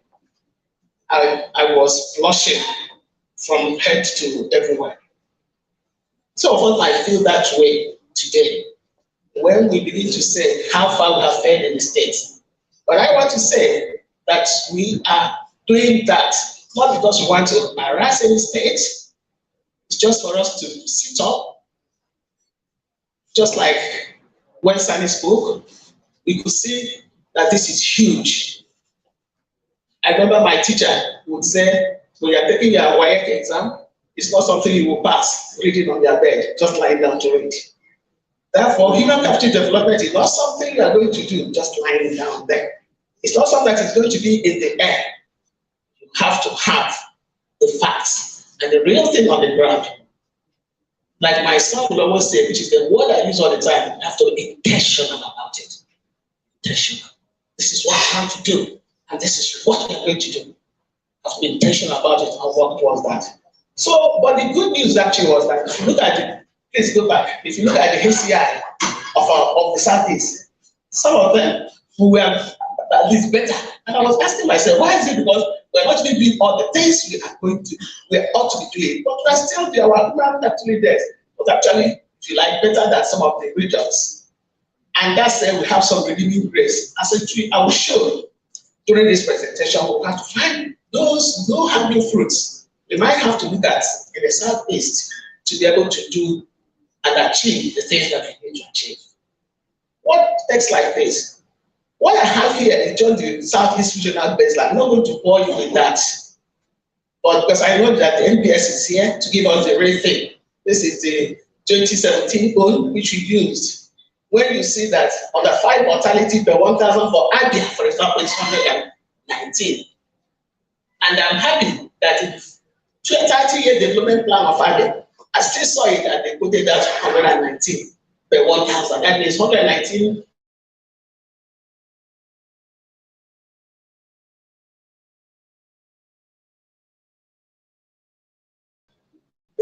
is enough. So I know that the document that will be given at some point that will have the real force. But the point is that we have a whole lot of work to do. A whole lot. We have a whole lot of work to do. There's this story they tell us when we get to compare ourselves with other areas. So we're better than the national average, we're better than this, we're better. And I remember a story they told us about a child that came 22 out of 25. And the parents were rebuking her. And the child said, is it not somebody that was 25 out of 25? Why are you rebuking me when I'm 22? You know? But I remember my father used to tell me, you don't compete with anybody, you compete with yourself. Therefore, how have you improved is important. You compete with yourself. You give yourself a target. Again, forgive me, I always use my sons and my children as an example. My son in December was saying one day, Mommy, I'm going to come first before I leave the seminary. He was in his fifth year, SS2. And then and I was like, how would he come first? But eventually, when he made 6 A1s, including mathematics A1, and he was the best result in the seminary, he called me and said, that's why he called me and said, Mommy, I told you I'm going to come first in the seminary. That's the kind of thing I want us to think. Think about ourselves, our states. Don't say, I'm better than Anambra, I'm better than Abia. Think about how have you felt, because we are talking about people, human beings, and not just anything. Next slide, please. So we look at our situation analysis. Good. Getting intentional again. The good news we have is that going through the Southeast, we actually see that a lot of the states are getting intentional. Anambra State, for example, if you go to the People's Manifesto, when the Deputy Governor was speaking, they talked about 2 documents they are working with. That is the People's Manifesto, the manifesto of the Governor, Professor Charles Soludo, and the 50 years development plan of Anambra State from 2020 to 2017. And in that People's Manifesto, page 6, it was very clear, the governor made it clear, said, we plan to position Anambra as a center of excellence for human capital development and proactively defraud our students and youth as Africans digital tribe. So, it's not we provided the governor, this is your promise, and hold you to that promise. Our plan is a people's plan, and it's entirely about the prosperity and happiness of the people. That's People's Manifesto again, page 8.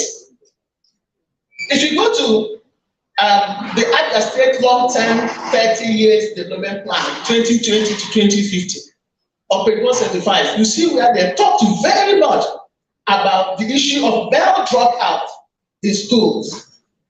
That is a unique threat to the educational development of the state.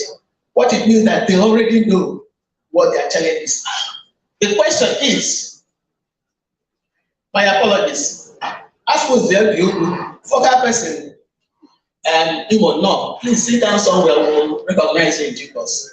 So how do we do? What is, if you know that this is the challenge you have, how then are you going to meet that challenge? That's what you ask yourself. Let's slide this.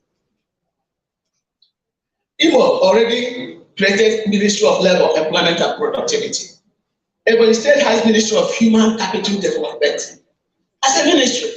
And in any way, they have an agency they call Human Capital Development and Poverty Alleviation. To me, that's an indication that they want to eyeball human capital development and see what they can do about it. Next slide, please. Already, there are so many human capital development activities going on in the region, a lot of them. The empowerment we are doing, when the focal person and president was speaking, talked about the employment of teachers, we'll talk about trainings of doctors and the health workers, the distribution of mosquito nets, and a whole lot of things. The point is that we need to put all of them together to know that this is where we are going. So we are doing a lot. So that's a very big plus for us. And of course, there are roadmaps to development. I've talked about Abia 30 years development plan and the Anambra 50 years development plan. Other states should please get together with their medium, their short-term, their long-term plan that encapsulate the human capital development there. Availability of data is actually a huge challenge in Southeast. And it's not just us, it's everywhere. Whether we're talking about accurate data that is accurate, data that is visible, and of course, data that we can easily talk across all the ministries. And we're working in that direction with the core working group to see that we set up a dashboard and show these things. And of course, what I noticed that there is a huge absence of HCD-friendly laws. That's what I want us to look into. For example, if we talk about out-of-school children, some of the children actually do not go to school because of early marriages, because of this and that, and all those kind of things. If that is the truth, if that is happening, what laws, enabling laws, are we setting up to make sure that that doesn't happen? So laws, very important. That's something that's the next slide, please. And then look at the socio-economic political environment, the working environment, which may not be so conducive. It's not just Southeast, I'm sure it's in so many places. I've been around, and sometimes you find that the places they are staying are not very good. The structure and climate of the civil service, you also find out that that may not be very conducive for a whole lot of things, thinking processes, and relationship between civil servants and political class, the cat and dog and the mouse and all this kind of relationship that you have, which doesn't do well for development. Lack of funds is also something that is so crucial. And I'm sure in this conference we'll think out of the box to find out whether there are ways we can find alternative means of funding. Access to technology. Sometimes I speak to the coordinators or to the civil servants and they say, oh, we don't have data, and we don't have a laptop, we don't have this and stuff like that. It's a whole lot of challenge. And of course, we have the emerging SME landscape. They are going to pitch the annual percentage showcasing for Abia, and it's a product of Abia State. We have the emerging, unfortunately, all the annual percentage of us are wearing their equity for them now, and they are not doing anything to progress their own. And it's important that we, of course, security. This security is a very big challenge in the Southeast, just like in many places. But what I want us to think about is this. If in 10 years' time, it will begin to tell on us all the years, all the days and weeks and months we are missing out of school. All the things we are not accessing because we are in the first sit-at-home, in the 1 week, 2 weeks, 1 day, or whatever. This is something that they begin to, haunt us in future. We want to think about that, Look at some of the strengths, what I call the low-hanging fruit that the Southeast can live region. One is that the Southeast people are known for their resilience and hard work. True of us, we are very resilient people and we are very hard-working people. So that's one of the greatest strengths we have, resilience. We refuse to die. We refuse to say, I always tell people, I say myself, I do not accept failure. I do not accept failure. Yes, I can. Nothing is impossible. And that's the duty we have in our education sector. Nothing is impossible. Absolutely nothing. I want that resilient spirit in the Southeast to emerge, and we can tell ourselves and say, KCD is something that we must have to do. We have high net worth individuals. Look around you, we have so many people, the big bosses, people here and there, who are well placed in society, high net worth individuals. The diaspora, people in diaspora, that we can leverage on. We can put our money, where our hearts really are. Like in people to pay school fees for people, to make sure pay WAEC fees, pay a whole lot of things to get people in school. You'll be surprised that for just handouts, the child may not even go to school, even for just a school uniform, not having a book that is not more than 1,000 or 2,000. But there are people who we have that we can call. So why are we not assessing these people that we should be able to help us do what we are going to do? And there are thriving companies.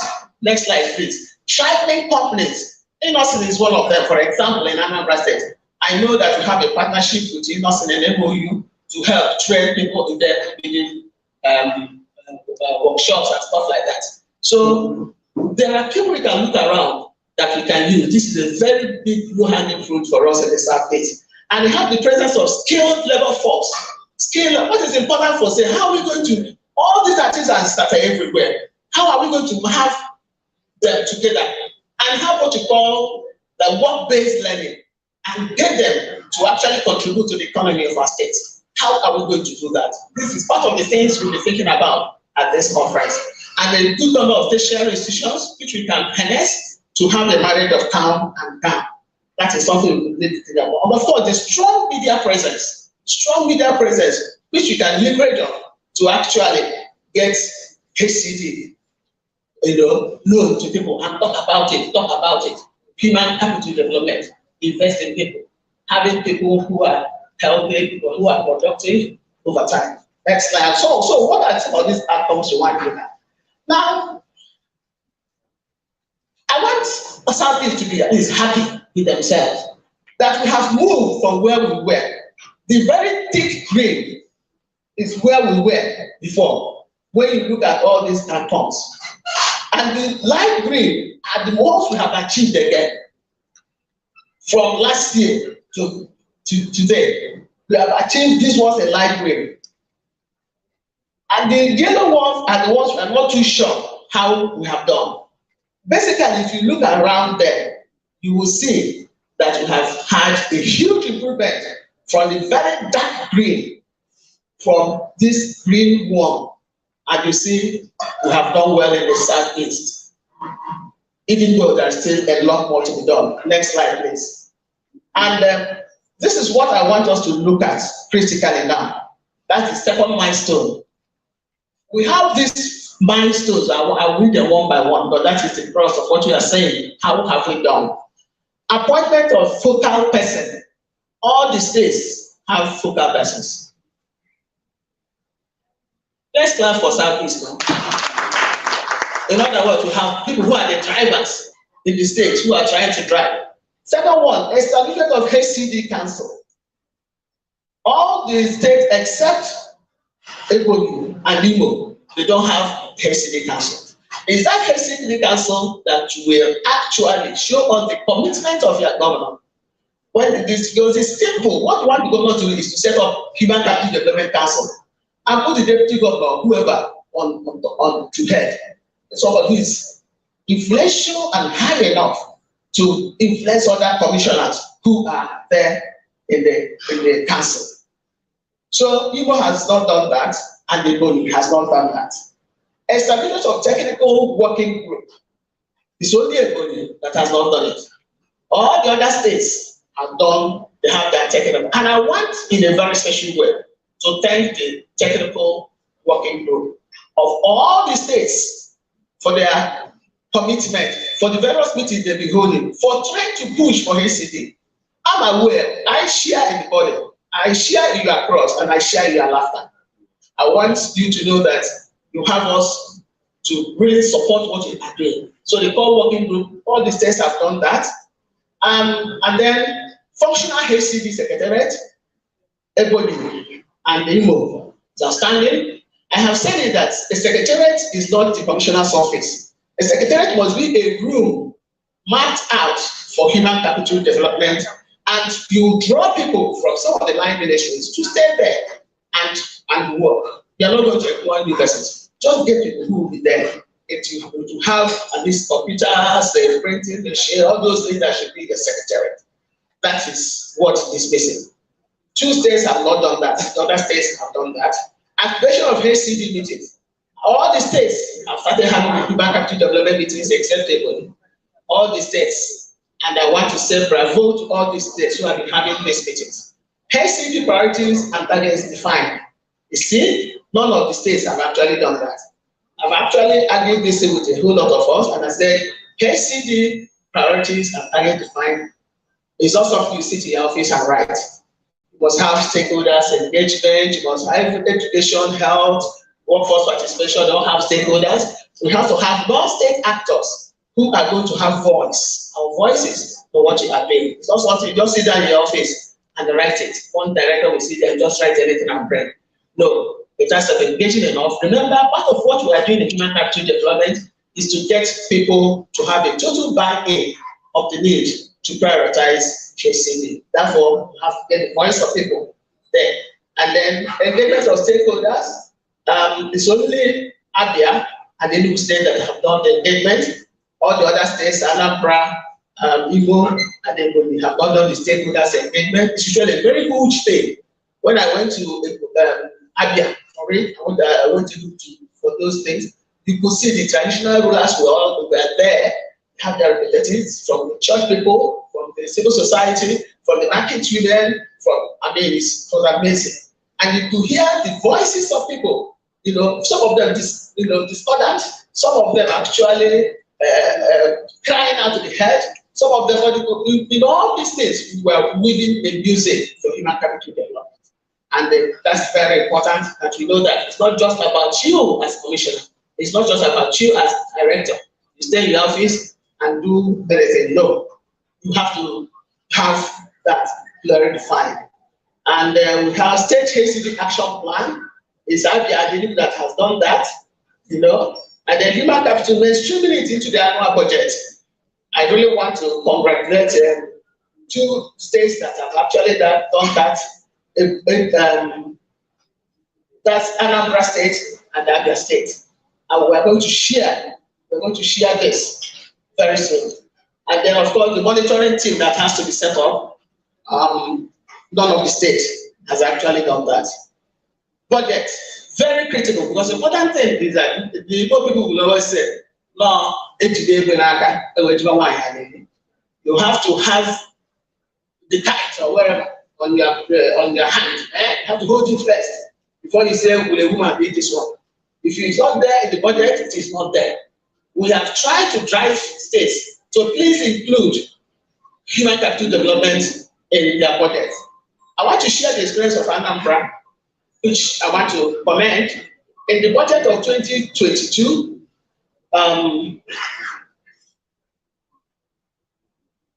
sorry, that one, the road budget is not budget, it's health. Health had 3.92 billion for 2022, and 2023 is now 6.2 billion. That's 88.6% increase. In education, it's 173.8% increase. Youth empowerment, 67.5% increase.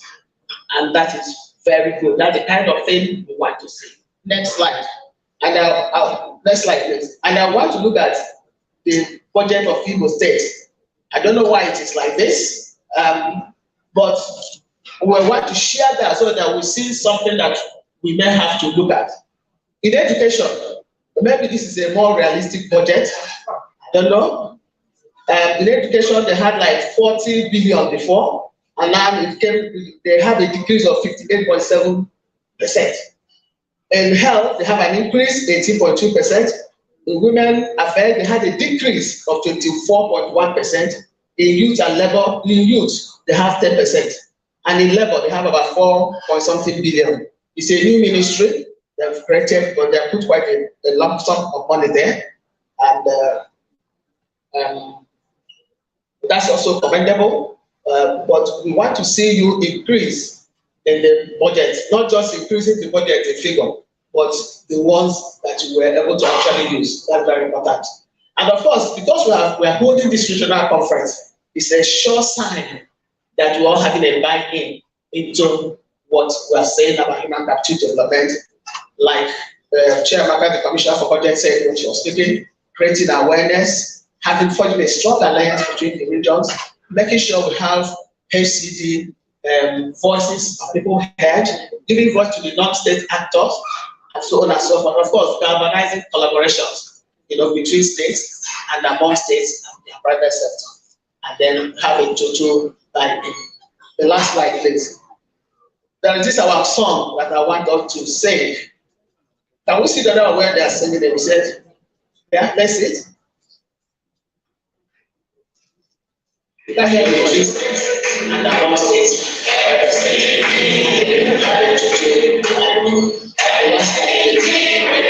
There is this our song that I want us to sing. Can we see the other where they are singing themselves? Let's see it so we can sing that. 1, 2, go.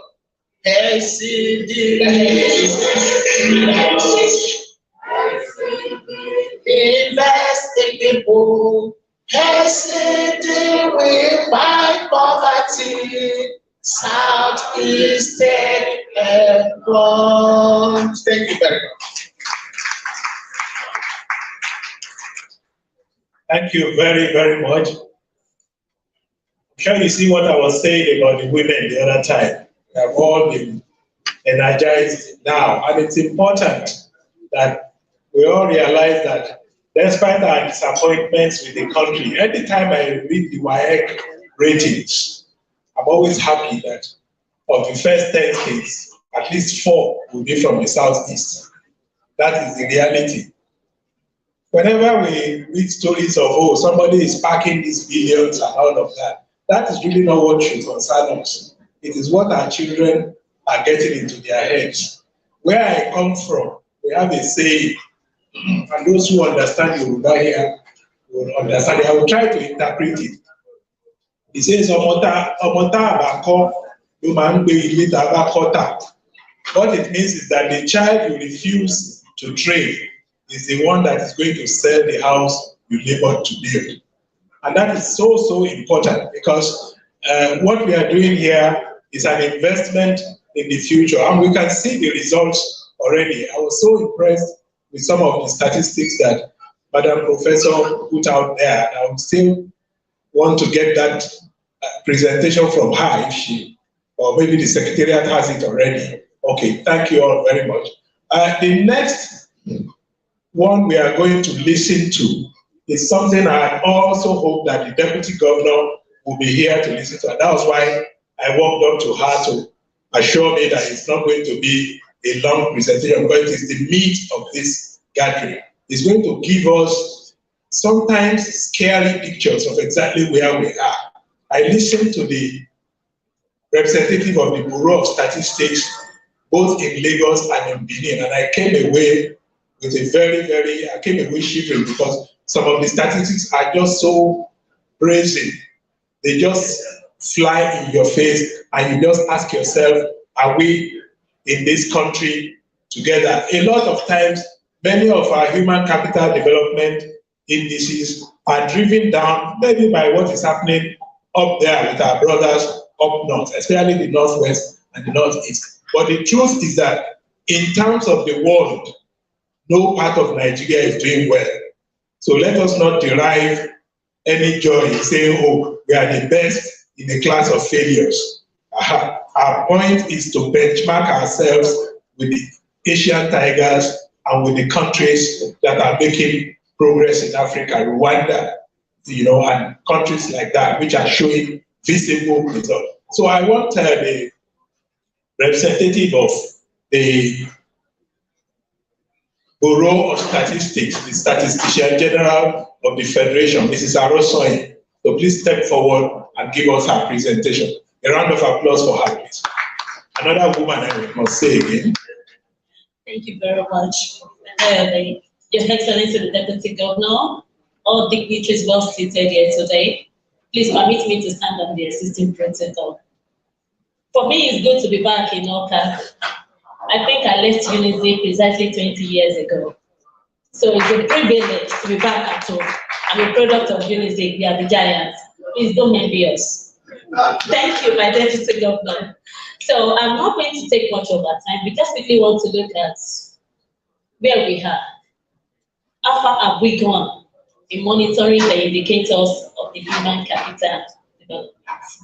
We keep looking into the indicators, and we have been told that we are looking at 3 main thematic areas.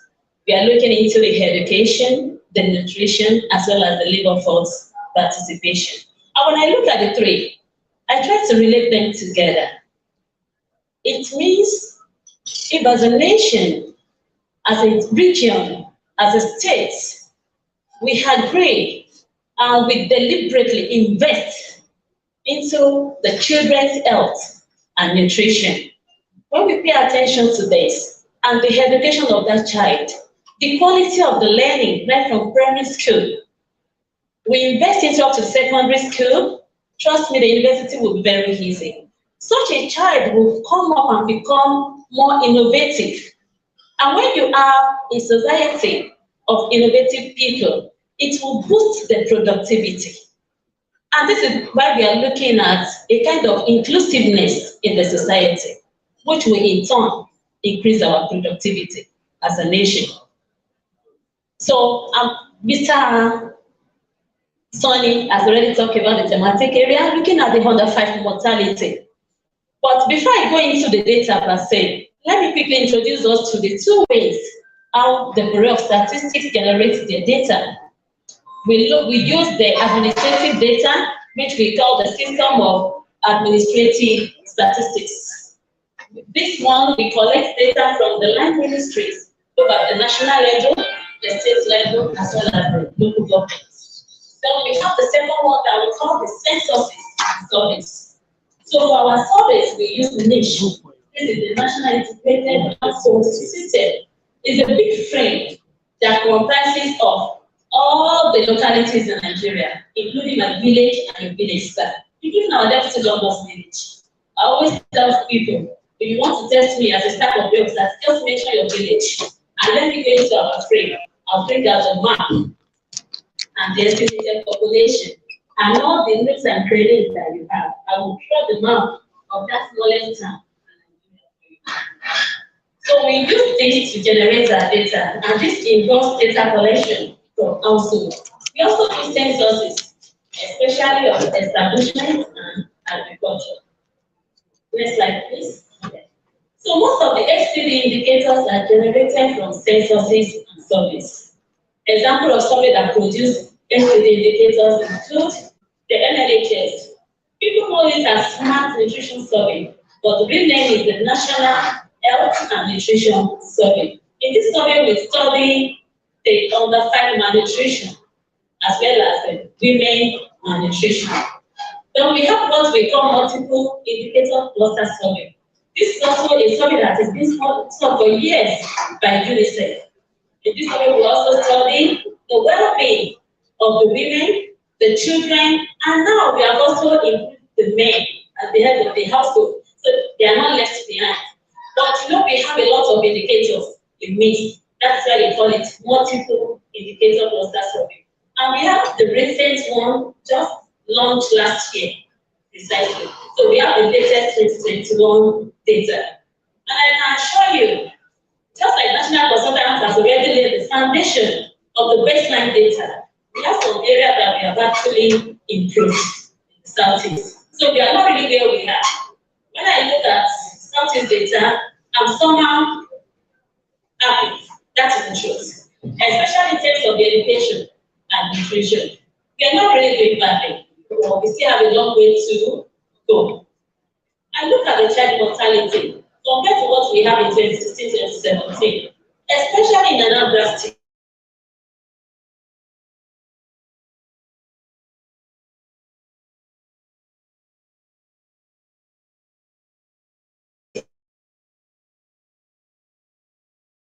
Action. We need to just take it serious and we need to take kind of deliberate action. So let's look at the under 5 mortality rate. For instance, for 2021, this is from the launch just concluded mix. Abia State, if you remember the other data, we have 109. Now we have 115.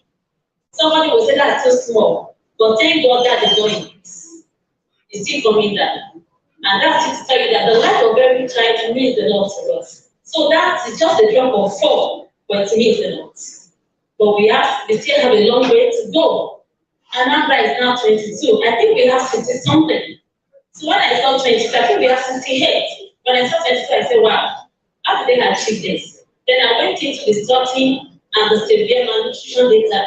Then I could see the trend and see something between 1 month. I said, this is good. So I want to salute us and I want to say, please, let us do more. But we are not doing bad at all. If you want to clap, please clap. It's a good thing when we are doing well, let us say that we are doing well. Then we have Ebonyi 24 now, Enugu 64, Imo 57. As against the national figure for child under 5 mortality, which is 102, and the regional one is actually 54. Meaning Enugu, Imo, and Abia, we are still above the regional figure. So please, we need to really improve on this. Then let's quickly look at the stunting. For some of us that are aware with this malnutrition data, wasting is something that can easily be reversed. Yes, it can save the life of these children immediately, that's spontaneous, but it can easily be reversed. But if stunting takes place before 23 months in a child, most time is not reversible. If you couldn't control it before age 5, the child will continue like that. And later you come up to tell us that he looks like his grandfather. No, it's about the food. It's about the nutrition status of that child. Maybe not because you want to look like me. So what we have for Abia 17.9, Anambra 11.9, Ebonyi 25.0, Enugu 14.5, and Imo 16.8. This one is coming from the National Health Nutrition Survey 2018. We did not have this data in our midst because we did not carry out the anthropometry in 2020-2021 because of the coronavirus. So we tried to avoid touching. That's why we couldn't do that. Anthropometric stats. Then we have the school completion rate. This talking about the children that completed primary school and the one that were able to complete secondary school. So for the area, we have 94.3% of the children that started their primary school and they were able to complete it. We have Anambra 99.2. Again, no wonder why we have the deputy governor is so confident about this meeting because he knows what they are putting on ground. Ebonyi 95.8, Enugu 95.1, and Imo 98.2. This is not bad at all. I'm happy with this. Then the next slide is talking about the secondary school completion rate. I'm happy when I saw this, especially. I remember those days when I was in Awka. The truth is when I look at the class then, I see more of girls. And we keep asking them that the guys, they said they have gone to Alaba, they have gone to Onitsha, but now they actually stay in school. I look at this all this morning, I've been to the introduction, I look at the women, and I hear Professor this, Professor that. Women, thank you for making us proud. I can see the results now. I can see that the men, they are encouraging you. You know they are looking for money for us. So please keep spending your money on us. You can see the investment is paying off. So we move from here to the next slide. This place is talking about the labor participation rate, not unemployment rate. This is labor participation rate, and we can see for Imo, we have 52.1, Enugu 58.6, up to Abia 68.0. So it's a kind of trend in the southeast. But the good thing is that everybody is above the average. But we still have a long way to go. Because we have a kind of a youth population in the east. So we need to engage our people the more. But this is far better compared to some zone. And we can achieve this because National Consultant mentioned it. We are very, very relentless. Without labor, we can take this pressure. And we're always ready to do more or to be achieved. So we need to do more in the area of labor participation rate in the southeast. Next slide, please. I really want to talk about the MPI. This one that was launched last year is the first of its kind in Nigeria. In this survey, we look at multi-dimensional poverty. When we ask people, what is the somebody will say, I'm a poor man. All of us like using this word, the poor masses. Even my deputy governor will also tell me that I'm also a poor man. Because now I'm poor. So when we look at being poor, it has to be rest of the poor. We have the poor, we have the semi-poor. But how do we measure this? We are looking at how deprived you are using some indicators. Somebody may have a house, you are able to send all your children to school, but the person will say, I don't have a car. So that person is being deprived in terms of an asset. But in terms of education, that household is not deprived. If they have food to eat 3 square meal a day, that household is not deprived in terms of nutrition. But the household has been deprived in terms of other assets. So this exam we look at is about deprivation. The time that it takes for my household to get to the nearest health center. The time I need to walk on my feet for more than 30 minutes before I could get to the next functioning health center, it means my household is being deprived of access to good health care. By the time that child in my house cannot eat 3 good square meals, it means my household is being deprived nutritionally. So NPI is looking at the level, the degree of deprivation that poor people faced. So when we look at this data, we have NPI, we have incidence, we have intensity, we have the population share, as well as number of people that are poor. NPI is measuring the share of deprivation that poor people face. While the incidence is looking at the proportion of the population that are multidimensionally poor, then we have the intensity, which is looking at the degree of deprivation by indicator. Then we have how many people can we say in the Southeast are poor.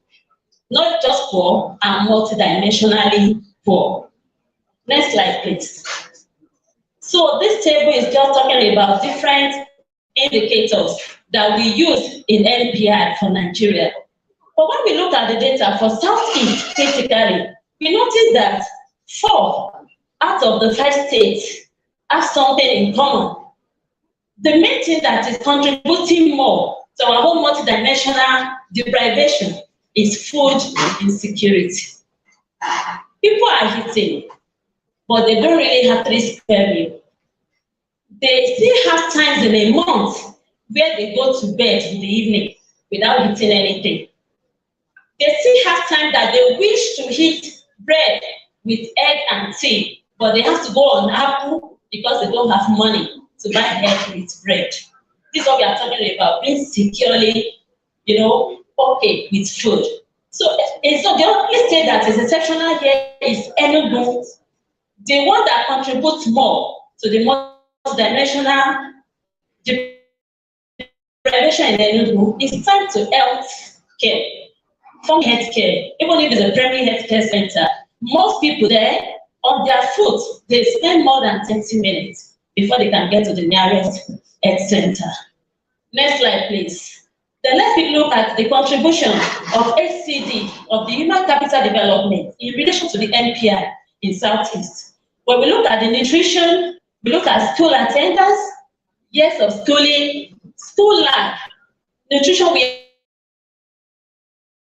school attendance, I've already told us, is the children that are between the age of 5 and 17 that are in school, either primary or secondary school. Then we have the years of schooling. And the school life means we have age range for primary and secondary school. For instance, the child of 7 years is supposed to be in primary 2. So by the time you now find a child of 9 years in primary 2, that means that child is experiencing what we call school life, because he has added 2 years to that particular class. A child of 13 years is supposed to be in a particular class, but in that class at the age of 15 years, that child is experiencing what we call school life. That's how we get that. Then we have unemployment rate, not from the labor force, but measuring it in terms of deprivation. So these are the figures. But that is not the unemployment rate from the labor force figure. Looking at deprivation, that is how we have gotten this. Then the next slide. So percentage by NPI, we have by state and different indicators. So the table that we have is what we have put into chart form here.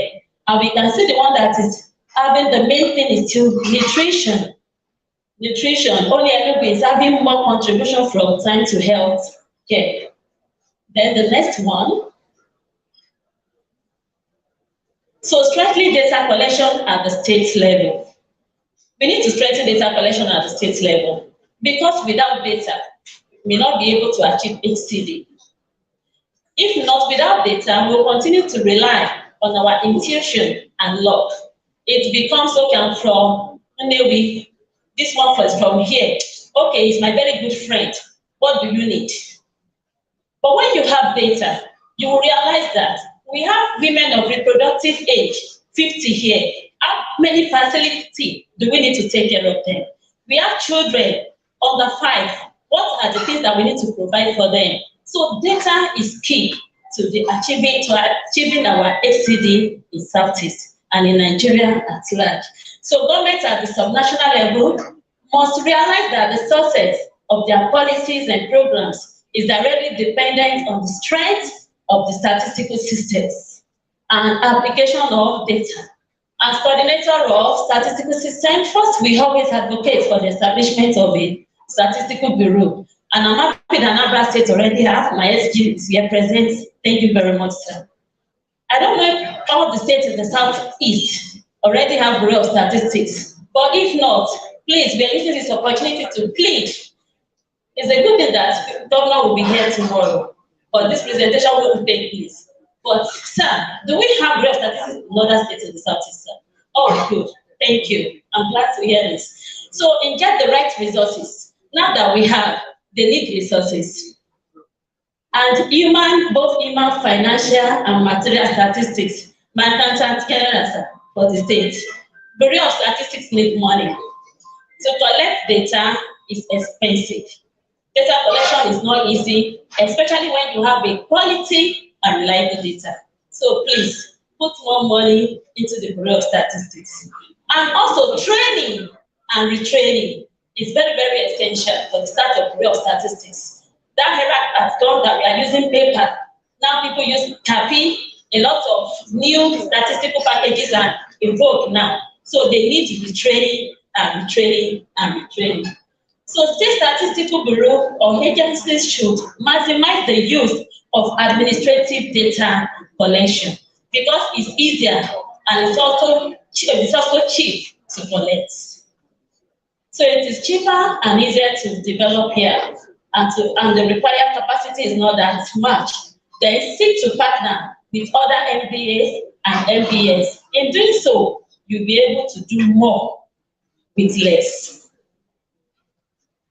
To achieve the aims and objectives set out in the HCD, there must be adequate use of statistics to design and implement targeted programs. Data production is critical to the success of HCD. So investment should be made into the data production process. This must be treated with the same importance given to designing the intervention program. So as we have so many things that we want to achieve in HCD, we must make sure that we have data backing those things up. Subnational governments are encouraged to develop the statistical system and bureaus in their state so that they can produce the required information continuously without relying on external support.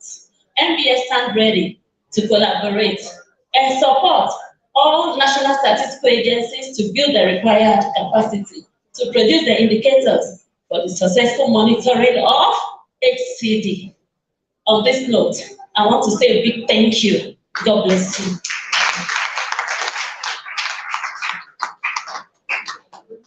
Wow. Please, can we give her more round of applause? Wonderful. Mr. Deputy Governor, all we are saying here, I think Anambra State is doing all of them very well. I want to say something about what they said about stunting. For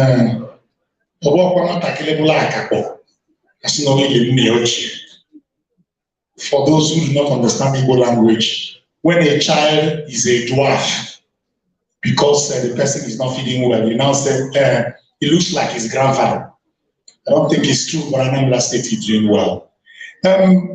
Human capital development, you know, our governor with the deputy governor here, they did something that is unprecedented in the entire country. Employed 5,000 teachers. This is within 1 year, less than 1 year in office. Please, can you put your hands together for Anambra State? And then, if you look at our hospitals, they said they don't want to have schools without teachers anymore in Anambra State. And they went to the health sector and they said, how can we have hospitals without doctors, nurses, and other health workers? And they employed well. Anambra State is leading on. And then the Commissioner for Youth Empowerment Program is here. Mr. Deputy Governor, by the grace of God, because of what I do, I was privileged to be the MC where we had the master trainers, where they were taught how to handle those trainees. They started with a pilot of 5,000 trainees, this youth that they are training now. That is one youth, two skills. Can we put our hands together for Mr. Governor and Mr. Deputy Governor? And then she talked about training and retraining. Anambra State is number one. In every facet of our civil service, people are being trained and retrained to be positioned well in whatever they are doing. And then doing more with less. Nobody will go there because I hear you and I hear Mr. Governor talking about boycotting all boycottables and cutting all cuttables. Doing more with less and making Anambra State better. Ladies and gentlemen, it calls for a round of applause. And now we'll move to the panel discussions on thematic areas. And this will be handled by the CWG. They will take care of this. And I want them to come forward to direct on how this will be done. The CWG come forward for this panel discussions. And Mr. Kennedy, he may have to come forward to invite those that will participate in the discussions. Thank you very much. The CWG will come forward to give us direction on how we are conducting the next component. Let us give a round of applause to His Excellency the Deputy Governor, who needs to take his leave from us now. Thank you for your presence. We look forward to receiving you here tomorrow with His Excellency the Governor. Before you leave, sir, can we have group photograph? A picture out here? Yes. Don't worry, let him have. So we want to, Mr. Deputy Governor, please, we crave your indulgence to have a photo session, please. Photo session, yes. The national coordinator.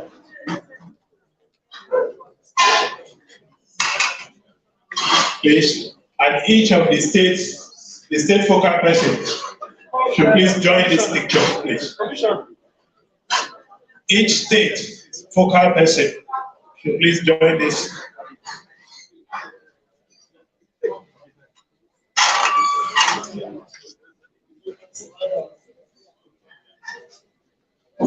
Everybody say cheese.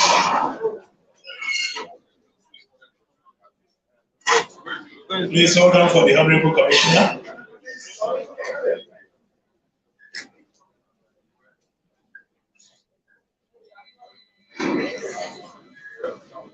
And please make sure the Permanent Secretary appears in this picture.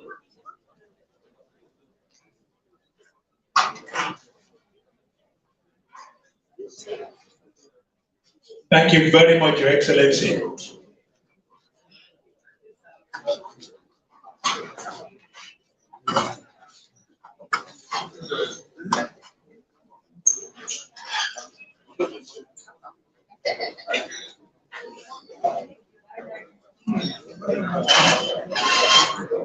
Thank you very much. There will be a slight amendment to the program. I would like to call on the representative of the World Bank to please speak with us, speak to us on adolescent girls in Nigeria as the key to improving the HCD outcomes. Shall we please, is our presentation, please put it out on the board. Can we please settle down, please?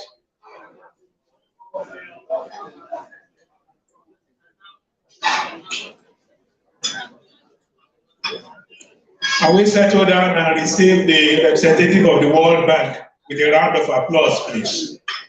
Madam. Thank you very much, sir. Good morning once again, ladies and gentlemen.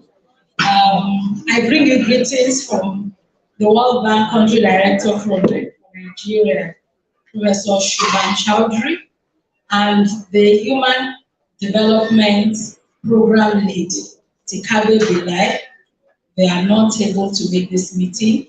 I bring you greetings from the Health, Nutrition, and Population team that I am representing. It's our pleasure to be part of this meeting. We were part of the meeting in the Southwest and also in the South-South. It's a great pleasure to be in the Southeast and especially to be in Anambra State. So my name is Awka, and I will be making a presentation on adolescent girls in Nigeria, key to improving HCD outcomes. You know, in the course of the presentation, I will show why we're focusing, why we are making a case, especially for adolescent girls. And not, you know, everybody is important. If you look at the population structure, from the youngest to the oldest, we all have something to contribute to achieving our human capital development goals. But we're singling out the adolescent girls for some very specific reasons. So, and I hope, you know, this presentation is going to enlighten us. Thank you. Yes. So this first slide has something important to say.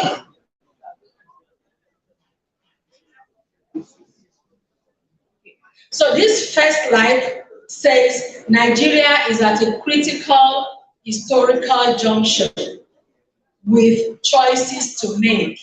And I want to say that when we say we're at a very critical stage with choices to make, we're not, I know this is election period and it's a critical point for every Nigerian. So maybe in less than 40 days or so, we are going to make a choice what happens in the next administration. But that's not what we are here to talk about. We're here to talk about choices we need to make now as part of, you know, our plans and preparations for the future. What we fail to do now or what we do correctly now will determine what will happen to us as a nation in the next 30 years or in the next 50 years, regardless of who is, you know, which party is in government. All right, next slide. So let's start by looking at some data. Thank God the NBS presented us with some things and showed that the Southeast is doing well, at least better when compared with the past. But let's talk about Nigeria as a whole. Nigeria has the highest under 5 mortality rates in the world. No, despite a rapid decline in the last 50 years. What this means is this. When we say under 5 mortality, we're saying out of every 1,000 children under the age of 5, how many die? So how many children are likely to die between the day they were born and the day they will turn 5 years? And we're saying the rate is the highest in Nigeria. You know, it's not just the highest in Nigeria, there is regional disparity. We will see that in the next time, but I want to finish with this. So there has been some slight changes, you know, over time. We have moved from 193 per 1,000 children in 1990 to 132 in 2018. I know the recent mix, I think, puts it at around 115 or so. That's the progress is too slow. We're talking of about 35 years and we have only been able to move from 193 to 132, when we should be aiming at having like 20. In fact, if possible, no child should die before the age of 5. Next slide, please. So next, let's look which children are even dying. Like I said, there's regional disparity. If you look at the graph on your left, most of the children dying come from the northwest. The southeast, well, we will say they're okay, at least it's just 75. But then when you compare that 75 with some other African countries around, that is still higher than what you have for a whole country somewhere in West Africa. So we are not really doing very well. Now, the graph on your right now is showing that adolescent girls, their children are more likely to die than children that are born to women in older ages, for reasons that we're going to see, very soon. Now, despite significant expansion in access to education during the last few decades, Nigeria still has the highest number of out-of-school children in the world. We top the list when it comes to this, in quotes, bad news or bad positions. Highest on the 5 mortality rate, highest out-of-school children in the last 10 decades.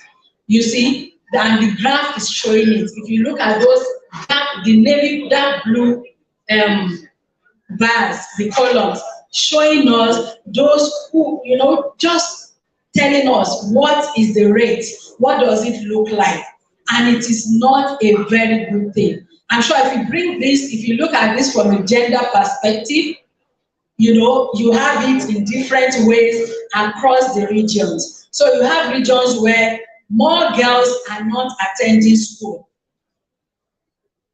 compared to boys. That will be in the north, and then if you come down to the south, well, maybe the proportion of girls to boys going to school might be closer. But all these regional differences have implications for human capital development. Next slide. Female educational attainment is one of the strongest predictors of fertility rates. And unfortunately, like I just mentioned, it is much lower in the north, and especially among the poor. And I will just explain this. So if you want to find out, who is likely to be in school, in the north, it is more likely to be the boys. Percentage of female children of secondary school age attending secondary school of higher is very low. Very low. I think it's below 10%. And now if you check who are those that are not likely to attend school, there is something we call wealth index. And I'll just quickly explain how that is measured. There's a list of items, household items, that you expect to find in any average household. So during the demographic and health surveys, or the mixed survey that the NBS talked about, you have this list of little items. Do you have a television? Do you have a radio? What you want to look at, the materials, the household lives in, the house that family is living in, what kind of materials are used to build the house? Your roof, the floor, the wall. Do you have access to electricity? Do you have a cooking stove? All these things. Then we look at it and accumulate that. There is a composite index that we call wealth index that determines, well, by the time we score it, it tells us where that your household falls into. Whether you are a poor household or you are wealthy. Now, among the poor, you have what we call the poorest. So we have the poorest, and then we have the second, the third, the first, and then we have the richest. Who are those that are not likely to go to school? They come usually from the poorest household, and they are usually girls. These have implications for our human capital development.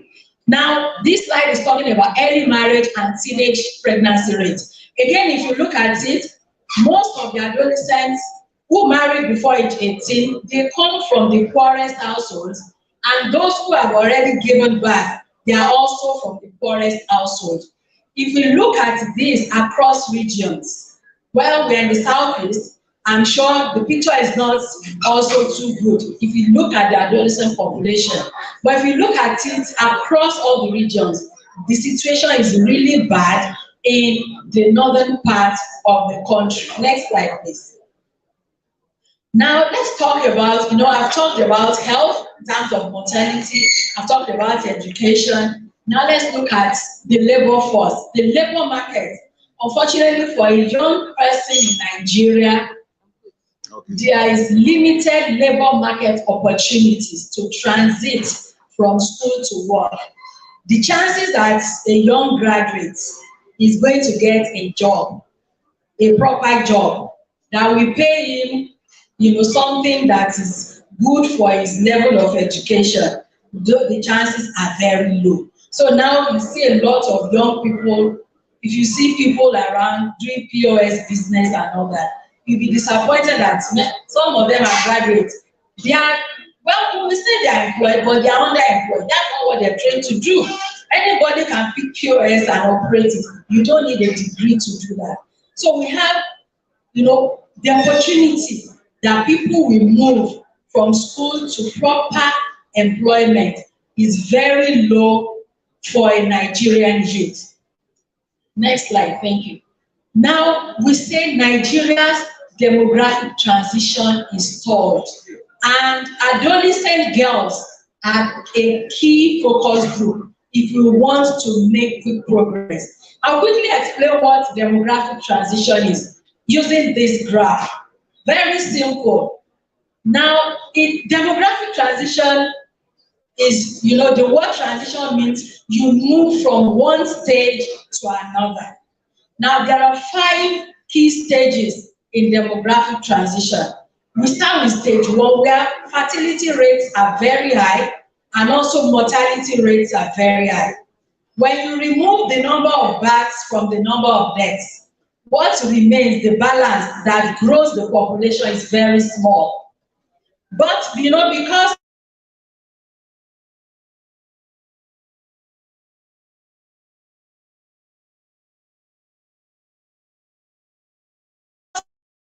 of magic, washing of hands by mothers, reduce mortality rates drastically. That's why you see death rate, which is the lower part of that graph, going down very quickly from stage 2 to stage 3 to stage 4 and so on.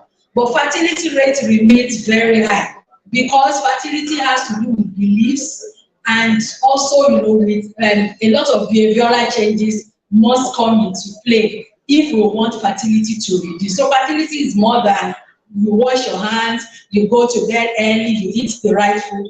It's more than that. And so we have these stages.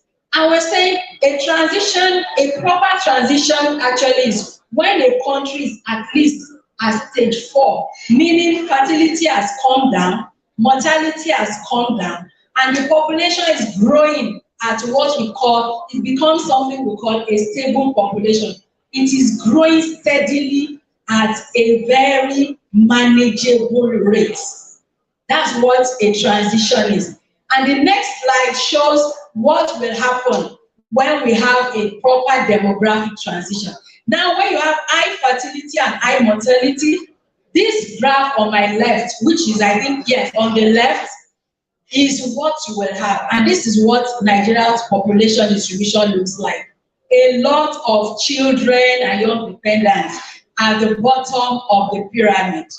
And if you look at the labor force from ages 15 to 64, it's not so large. That means those of us working, we have a lot of people depending on us for sustenance. I'm sure as we are here, some of you might have received calls, text messages, or WhatsApp messages. Somebody is asking for some kind of support.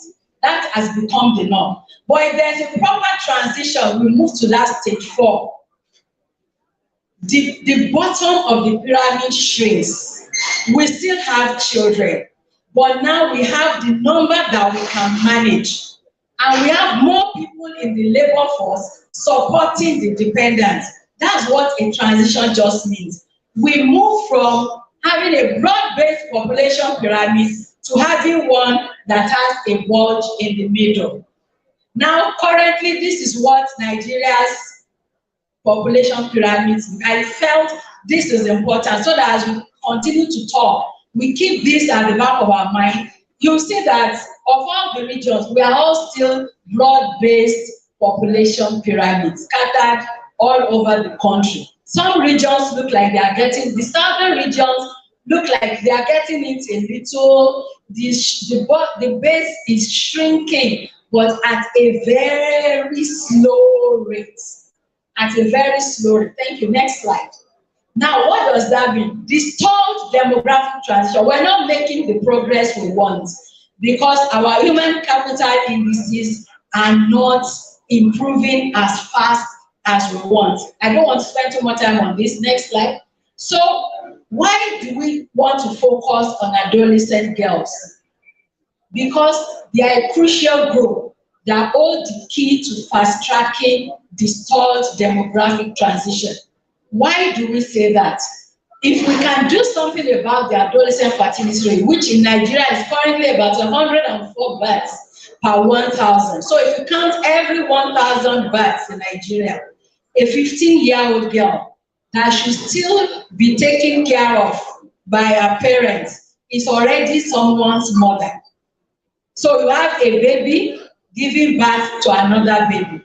So the mother, who is maybe in some cases might be a proud grandmother, is now has 2 children to take care of. You can be sure that girl has not gone to school, let's say has not completed secondary school, she doesn't have a job, and most likely she's in a marriage or in a relationship or union where she doesn't have a say, when it comes to decisions about her own life, not to talk about her child. There's no way children born to such mothers will survive, most of them to age 5. It will take the grace of God. So that's why most of the children die before that age 5.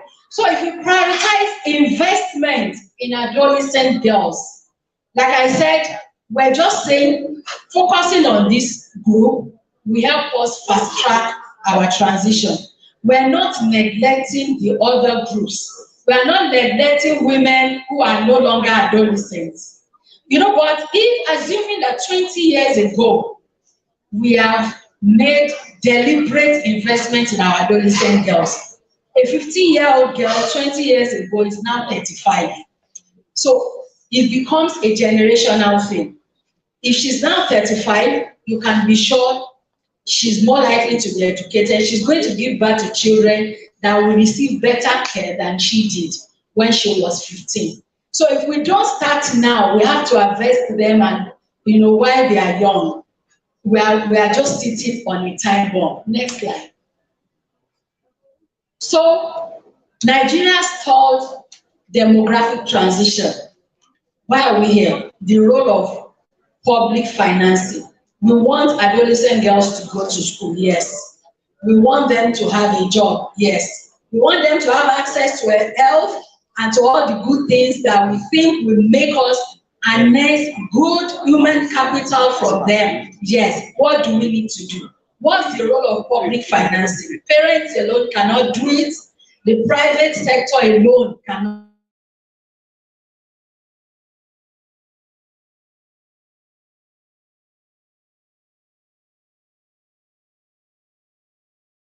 Schools, 3-bedroom flat, before you say there's a signboard saying this is now something nursery and primary school. You want a proper school, private, not everyone can. So it's important that the public sector, the government, both federal and especially at the states, because the real action is at the state level. We are the ones closer to the people. And every intervention at the state level directly impacts the people.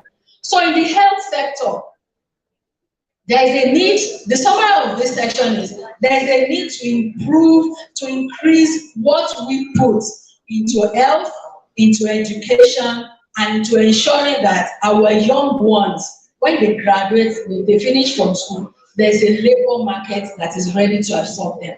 if you look at the data we have here, the health sector, there's that, and I think there's some kind of improvement over the years. The health sector, the education sector, they have significantly improved allocation to these sectors at the federal level. Madam NBS, at the state level, in NBS, especially in the Southeast, we don't know what does that picture tell us. It's also improving, but there's still a lot more that can be done. It's like you're giving a 10-year-old, maybe let's say you used to serve a 10-year-old 2 slices of bread, and now you think, oh, let me improve, and you start giving him 3 slices. Yes, you have improved, but the 3 slices will not be sufficient to feed him. True or false? So if you really want to improve and do well, a 10-year-old, I think, should be able to manage like 6 slices of bread for breakfast. And the boy will eat and say, thank you, mommy, I've eaten. So improving from 2 slices or 1 to 3 is not where we want to be. Next slide, please. So this is just to show that, so for this is allocation to health across the states. And we're looking at this using the 2021 budget because that was the time of COVID when everything, you think that, oh, because of the effect of COVID, states will really pump money, there's emergency, there's that and this. Of all the states in the Southeast, I'm sorry, only Ebonyi State, allocated around 10%, okay, more than 10% of their budget to health. All the other states, Anambra, Imo, Abia, and Enugu, they have below 10%. The same thing is true of the next slide, which shows allocation to education. Let's go to the next slide.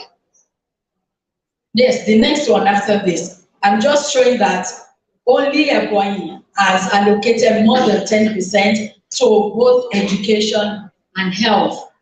So on the average, the Northwest and Southeast region, this is just some good news to encourage us.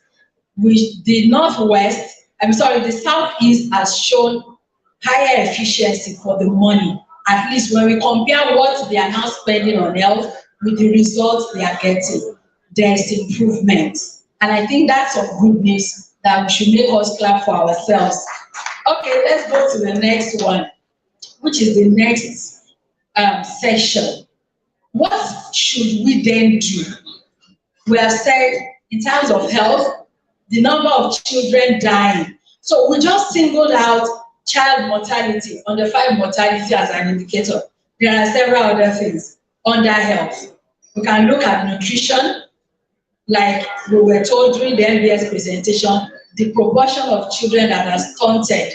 We can look at maternal mortality ratio, which is also unfortunately higher among adolescent girls compared to other women in other age groups. We can look at several other things and say, okay, we are really not doing well. So what then do we need to do? It's not enough to say, let's increase the money. You can increase the money and still be spending it on wrong things that will not bring results. So what policy options do we have? So there are policies that help adolescent girls realize their potential by reducing early marriage. If a girl comes from a very poor family, the chances are higher that her parents want her to marry very early. Perhaps there will be some kind of bride price that will improve that family's immediate economic situation. So if you have a 15 or a 16-year-old beautiful daughter, you are thinking of pushing her out, let her go and marry. You collect some bride price. She's out of the number of mouths you have to feed, because you can't take care of her. And you see, when they don't go to school, an idle hand, they say, is the devil's workshop, right? So a girl that does not go to school or does not follow her mother to the market or her father to the farm, if they have civil servants, well, I think most likely they might be able to afford to put her at least in the government school. If she stays at home, there must be alternative things she's doing with her time. Most times, you see them looking around with some young guys who are also in the same situation. So it's not a matter of, in quotes, a jobless young man, you know, moving around a young girl who is equally jobless. Then, by the time it results in an unwanted pregnancy, the next thing we want to think of is let's put them together. Then they will go and start. So, and it becomes generational. That poverty cycle continues just like that from one generation to another. So we have to do everything, policies that will help adolescent girls to realize their potential by reducing early marriage and childbearing and improving their education and skills to enter the labor force. Those are the things that will help Nigeria to fast. It will, distort the progress that we have made in the demographic transition can be fast-tracked. In fact, I would say, it is stalled. That can mean two things. It has stopped. We have been on the same spot for years. So we need to kickstart it again. And investing in adolescent girls is a key way. I will break this down in the next slide now. So what are those specific things we need to do? I just mentioned that high poverty rate is one of the strongest determinants of early marriage and high fertility rates among adolescent girls. Some parents truly cannot afford. They cannot afford, to send their children even to a public school. Let me give a very practical example. I come from Osun State and I have a sister who is a teacher. One day I remember I went visiting, and as she was going to work, we drove together. And I said, now wow, this is like the center of the town. You still see a lot of mud houses, and you can just tell, you can just see poverty like written everywhere. And she started telling me that, it's so bad that when some children come to school to buy exercise, they just come with nothing. No bag, no exercise book, no pencil, no biro. When they get to school, how do you expect that child to learn? The child coming with nothing. And she explained a lot of things to me, that you see some of these children, by the time they are 11, 12, they are already sexually exposed. They don't know anything about family planning. But sex education is zero as far as they are concerned. And that includes a lot of things. So by the time that girl is 16, she's already pregnant and has a child. That child that is having a child at 16 has also a mother who gave birth to her at the age of 16. So at 32, the mother is already a grandmother. In fact, when she made her analysis, I told her, please, let's just continue. I don't want to hear this again. It is that bad. That's what poverty can do to a girl. What brought this discussion was, she said, you see some girls, look around your neighborhood. All of the groundnuts, the girl is okay. Buy groundnuts, buy banana. Please try and solve the total. The whole groundnut in the tray is not up to 500 naira. Or maybe these days, maybe 1,000. And the mother will give an instruction, if you don't finish selling, don't come home. I said, so where will she go? She said, whoever, if somebody is ready to just touch her a little and dash her 200 naira, she's okay. Poverty can lead to so many things. There are also social norms, especially in the north. It's everywhere across this country, where we think that the girls are better off if they stay at home. After all, they will marry. I want to believe that era is no longer in the southeast. True or false? The true is not sound, is not loud. The era where we say, after all, you will marry, you'll be cooking for somebody, I will not waste my money sending you to school. Do we still have that happening around us? Do we still have, I said this thing cuts across the entire population. While we invest in the adolescent girls, we must remember to keep an eye on the boy.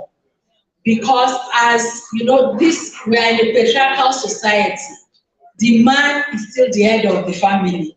In fact, in the family, the man is still there. So if I send my daughter through university and the men around her, they might have the money, but the boy has not gone beyond GSS 3 and is coming to ask for hand in marriage. And you know, we value marriage so much.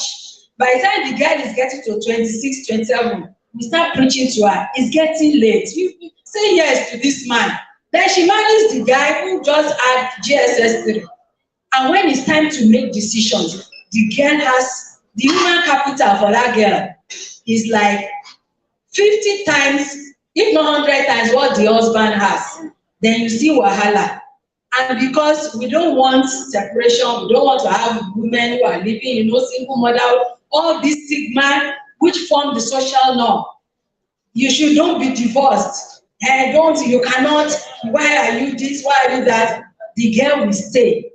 The human capital is high, but she's suffering under someone whose human capital has not been developed.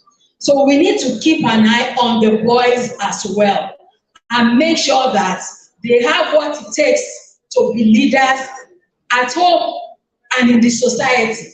Because we build leaders for the society alone, and we don't have leaders at home. Well, not all of us will be, you know, highly placed in life. That's the truth. But if you are married, if you are in a union, you need a good leader starting from there. And it accumulates to the society. So you don't even want to talk about family planning for an adolescent girl. You know, I always laugh when we talk about this. We live in denial. We know these girls are doing this sex thing. Yet, when we say to avoid unwanted pregnancies, unwanted consequences of this thing they're doing, pregnancy is not the only consequence of having sex anyhow. STIs are really bad. Say, no, you want them to be doing a shower. It's not so. Is it not better when we teach them proper sexual and reproductive health so that they are protected, they can still go to school, not because we want to, but we want their future to be guided. These little things affect girls. So once a girl gets pregnant, that's the end. She can't go to school again. Most of the time, she has to go and give birth. She has to take care of herself and the baby, and it means